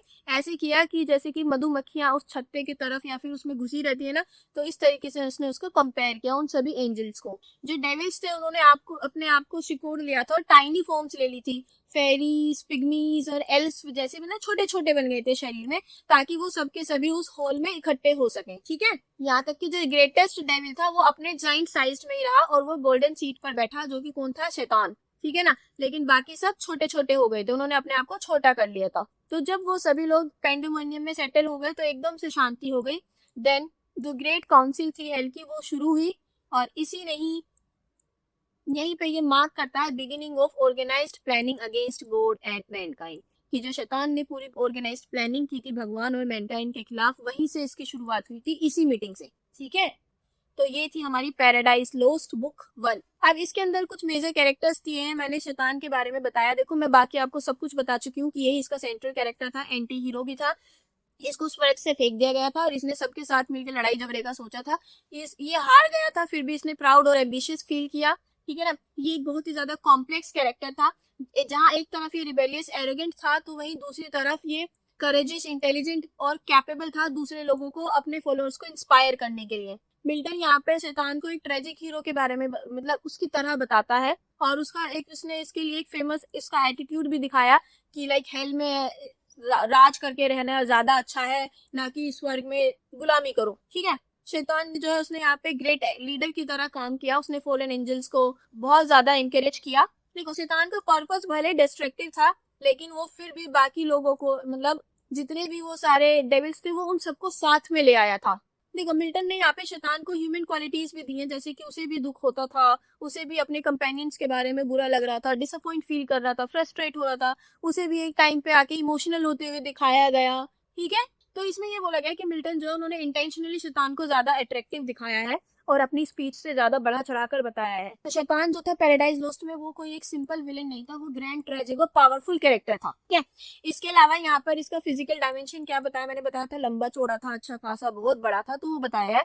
और इसको कंपेयर किया गया था टाइटन, वेरियर्स, टाइफोन और सी मॉन्स्टर लेविथन से इसको कंपेयर किया गया था। इसके पास बहुत ज्यादा पावर थी, और इसकी शील्ड को मून से कंपेयर किया गया था, और इसकी जो स्पीयर थी उसको master of a giant ship से कंपेयर किया गया था। ठीक है, बाकी आप पढ़ लेना अपने आप से। उसके अलावा बीलजेबब का जो कैरेक्टर है वो भी मैंने इसमें यहाँ पे दिया है कि वो शैतान के क्लोजेस्ट कंपेनियन था, सेकंड इन कमांड था, जो भी शैतान बोलता था वो उसकी सारी बातें मानता था। बीलजेबब बहुत लॉयल, इंटेलिजेंट और बहुत ज्यादा समझदार था, लेकिन फिर भी कहीं ना कहीं थोड़ा सा डरा रहता था। वो अपने आप को झूठी आशा नहीं देता था, वो थोड़ा सा रियलिस्टिक था, वो रियलिटी को जल्दी एक्सेप्ट कर लेता था। और वो बीलजेबब जो था वो शैतान के काउंसलर की तरह भी एक्ट करता था। वो जानता था कि भगवान के खिलाफ डायरेक्ट वॉर इम्पॉसिबल है, इसलिए वो सपोर्ट करता था कि आप झूठ, फरेब, मक्कारी को फैलाओ, है ना, और भगवान को इस तरीके से हराओ। समझ गए? तो यहाँ पे बीलजेबब था ना, उसकी स्पीच थोड़ी मतलब थोड़ी काम होती थी, वो ज्यादा लॉजिकल था शैतान से, और वो रिप्रेजेंट करता था पॉलिटिकल विस्डम को, rational thinking, loyalty and strategic evil को। वो उसको ज्यादा अब याद आता है मिल्टन डिपिक्शन ऑफ हेल, यानी कि उसने मिल्टन ने हेल को किस तरीके से बताया है अपनी बुक में। ठीक है, तो उसको एक टेरिफाइंग प्लेस बताया जहाँ पर बहुत ज्यादा सफरिंग है, डार्कनेस है और बहुत ज्यादा निराशा है। ठीक, तो उसने एक वास्ट फेयरी प्रिजन बताया जो कि बर्निंग फ्लेम्स से भरा हुआ है, जहाँ पे बहुत ज्यादा धुआं है, दुख है और होपलेसनेस है। उसने एक मोस्ट फेमस डिस्क्रिप्शन भी दिया है, डार्कनेस विजिबल। वो बोलता है कि उसमें हर जगह इतना अंधेरा है, मतलब हर जगह आग है, बस इतनी ही रोशनी है कि सिर्फ आपको माइजरी और सफरिंग दिख सके और उसके अलावा कुछ ना दिख सके। हेल जो है उसको पूरी तरीके से हेवन से, भगवान से, डिवाइन गुडनेस से अलग दिखाया गया है। ये एक ऐसी जगह है जहाँ पे हमेशा चलने वाली पनिशमेंट आपको मिलती है, जहाँ पे खुशियां और हैप्पीनेस जैसी कोई चीज एग्जिस्ट ही नहीं करती है। मिल्टन ने वोल्केनिक इमेजरी को भी यूज किया है हेल को दिखाने के लिए, एक mount Etna and fiery eruptions of volcano उससे कंपेयर किया है। इसने एक ऐसी पिक्चर बनाई है जहाँ पर सिर्फ हीट, डिस्ट्रक्शन एंड केओस है और कुछ भी नहीं है। और उसके अलावा अलावा उसने हेल को जो है शैतान का किंगडम भी बताया है, जहाँ पर वो उसके लिए दूसरे जो फॉलन एंजल्स है उसके लिए एक बहुत बड़ा पैलेस भी बनाते हैं और आगे की लड़ाई के लिए इकट्ठे होते हैं। उसके अलावा एक टॉपिक है, देखो, book 1 of paradise lost and classical epic conventions, यानी कि इसमें और जो दूसरी क्लासिकल एपिक कन्वेंशंस थी इनमें क्या डिफरेंस था, देखो ये आप खुद से देख लेना, ठीक है। और इसमें grand style epic similes use हुई, मीडियास, सुपरनैचुरल मशीनरी दिखाई गई, catalogues, council, moral and religious, ये सब आप देख लेना। अब बात करते हैं हम एपिक सिमिली। एपिक सिमिली यानी कि महाकाव्य उपमा, यानी कि किसी को उपमा दी गई हो, बड़ा चढ़ाकर कुछ बताया गया हो वो। तो एपिक सिमिली जो है ये एक लॉन्ग इलेबोरेट कंपैरिजन किया जाता है इसमें एपिक पोएट्री में, किसी भी कैरेक्टर को बताने के लिए, इवेंट या फिर ऑब्जेक्ट्स को ज्यादा बड़ा चढ़ाकर, ग्रैंड और मतलब बड़ा बताने के लिए इसको यूज किया जाता है। इसको इसमें यूजुअली कंपेयर किया जाता है हीरोइक फिगर्स को, उनके एक्शंस को, नेचर या फिर हिस्ट्री या फिर एवरीडे लाइफ से। पैराडाइज लॉस्ट में जो जॉन मिल्टन है वो एपिक सिमिलीज यूज करते हैं ज्यादा ग्रैंडोर को इंक्रीज करने के लिए, लाइक जैसे उन्होंने बताया था कि वो महल ऐसा बनाया उन्होंने, है ना, और दूसरा उन्होंने बताया था कि शैतान कैसा था, कितना बड़ा था। तो यहाँ पर उन्होंने इन लोगों को इतना बढ़ा चढ़ाकर बताने के लिए एपिक सिमिली का ही यूज किया है, ठीक है। तो एग्जाम्पल जो है मिल्टन ने कंपेयर किया शैतान को टाइटन, लेविथिन और इस सब से, है ना। और यही जो फॉलन एंजल्स थे उन्होंने उनको ऑटम लीव्स, स्वॉर्म ऑफ बीज और लोकस्ट से जो है वो कंपेयर किया था। देखो एपिक सिमिलीज बहुत इंपॉर्टेंट फीचर है मिल्टन की एपिक स्टाइल का, क्योंकि उन्होंने उसके अंदर रिचनेस, ग्रैंडर, इमोशनल इफेक्ट और इमेजिनेटिव पावर जो थी वो ऐड की थी। तो यहाँ पे मैंने थोड़ा सा और इसके बारे में लिखा है, बता मैं आपको सब कुछ चुकी हूँ, इसको आप लोग देख लेना खुद से। अब ये वाला जो हमारा आंसर था यहाँ पर खत्म होता है। अब देखो लास्ट क्वेश्चन हमारा, ये क्वेश्चन नंबर 7। देखो बाकी सभी मैं आपको बढ़ा चुकी हूँ सारे क्वेश्चंस, ठीक है ना। तो ये वाला क्वेश्चन आपके लिए होमवर्क, ठीक है। इसका आंसर देखते हैं एक बार। तो आंसर है इसका ये, जोफ्रे चौसर ने जो है ये पूरा पोएट लिखी थी, तो उनके थोड़ा सा अर्ली लाइफ के बारे में, उनका करियर एंड पब्लिक लाइफ, मतलब उनकी थोड़ी सी बायोग्राफी देखेंगे, ठीक है। इसको आप देख लेना खुद से, ये पूरी उनकी बायोग्राफी है। इसके बाद आ जाते हैं चौसर्स इंग्लैंड, यानी कि इनके टाइम पे इंग्लैंड कैसा था कैसा नहीं था, तो ये वाला देख लेते हैं थोड़ा सा। देखो यार मैंने सब कुछ करा दिया, अब अगर ये भी कराने लगी ना तो वीडियो कम से कम 4 से 5 घंटे की जाएगी, आप वैसे भी नहीं पढ़ोगे। और इतना कराने के बाद एक क्वेश्चन तो आप एज अ होमवर्क ले ही सकते हो ना, खुद से पढ़ ही सकते हैं, इतना दिमाग तो सब में होगा। अब ये तो है नहीं कि छोटे छोटे बच्चे हैं तो आप लोगों को पूरी घुट्टी पिलानी पड़ेगी कि एक एक वर्ड समझाना पड़े तभी आप लोग जाके कुछ पढ़ पाओगे, ठीक है। बाकी आप लोग नोट्स ले लेना, नोट्स में सारा कुछ मैंने बहुत अच्छे से समझा ही रखा है, तो आपको सब कुछ अच्छे से समझ आ जाएगा, ठीक है ना। ठीक है, तो यहाँ पे खत्म होता है और ये हमारे जितने भी क्वेश्चन आंसर्स थे ये सब खत्म हो गए। देखो इतना तो मैं गारंटी लेती हूँ कि इनसे बाहर आएगा कुछ नहीं। अगर आप इन सब क्वेश्चन आंसर्स को कुछ चल करके चले जाते हो तो आप बहुत अच्छे मार्क्स से पास हो जाओगे, ठीक है। बाकी इसके नोट्स जो है आपको उनका लिंक डिस्क्रिप्शन बॉक्स में मिल जाएगा, अदरवाइज आप जो है व्हाट्सएप से भी ले सकते हो इनके नोट्स। देखो एक और बात बताऊँ, बहुत मेहनत लगती है इन नोट्स को बनाने में और इन्हें आपको एक्सप्लेन करने में। अगर आपको थोड़ा भी सही लगता है, अच्छा लगता है, समझ आता है और इन नोट्स से या फिर वीडियो से आपकी थोड़ी भी हेल्प होती है तो प्लीज थोड़ा सा मोटिवेट करने के लिए तो आप एक कमेंट कर सकते हैं, ठीक है ना। बाकी see you in the next video, like, subscribe and share the video.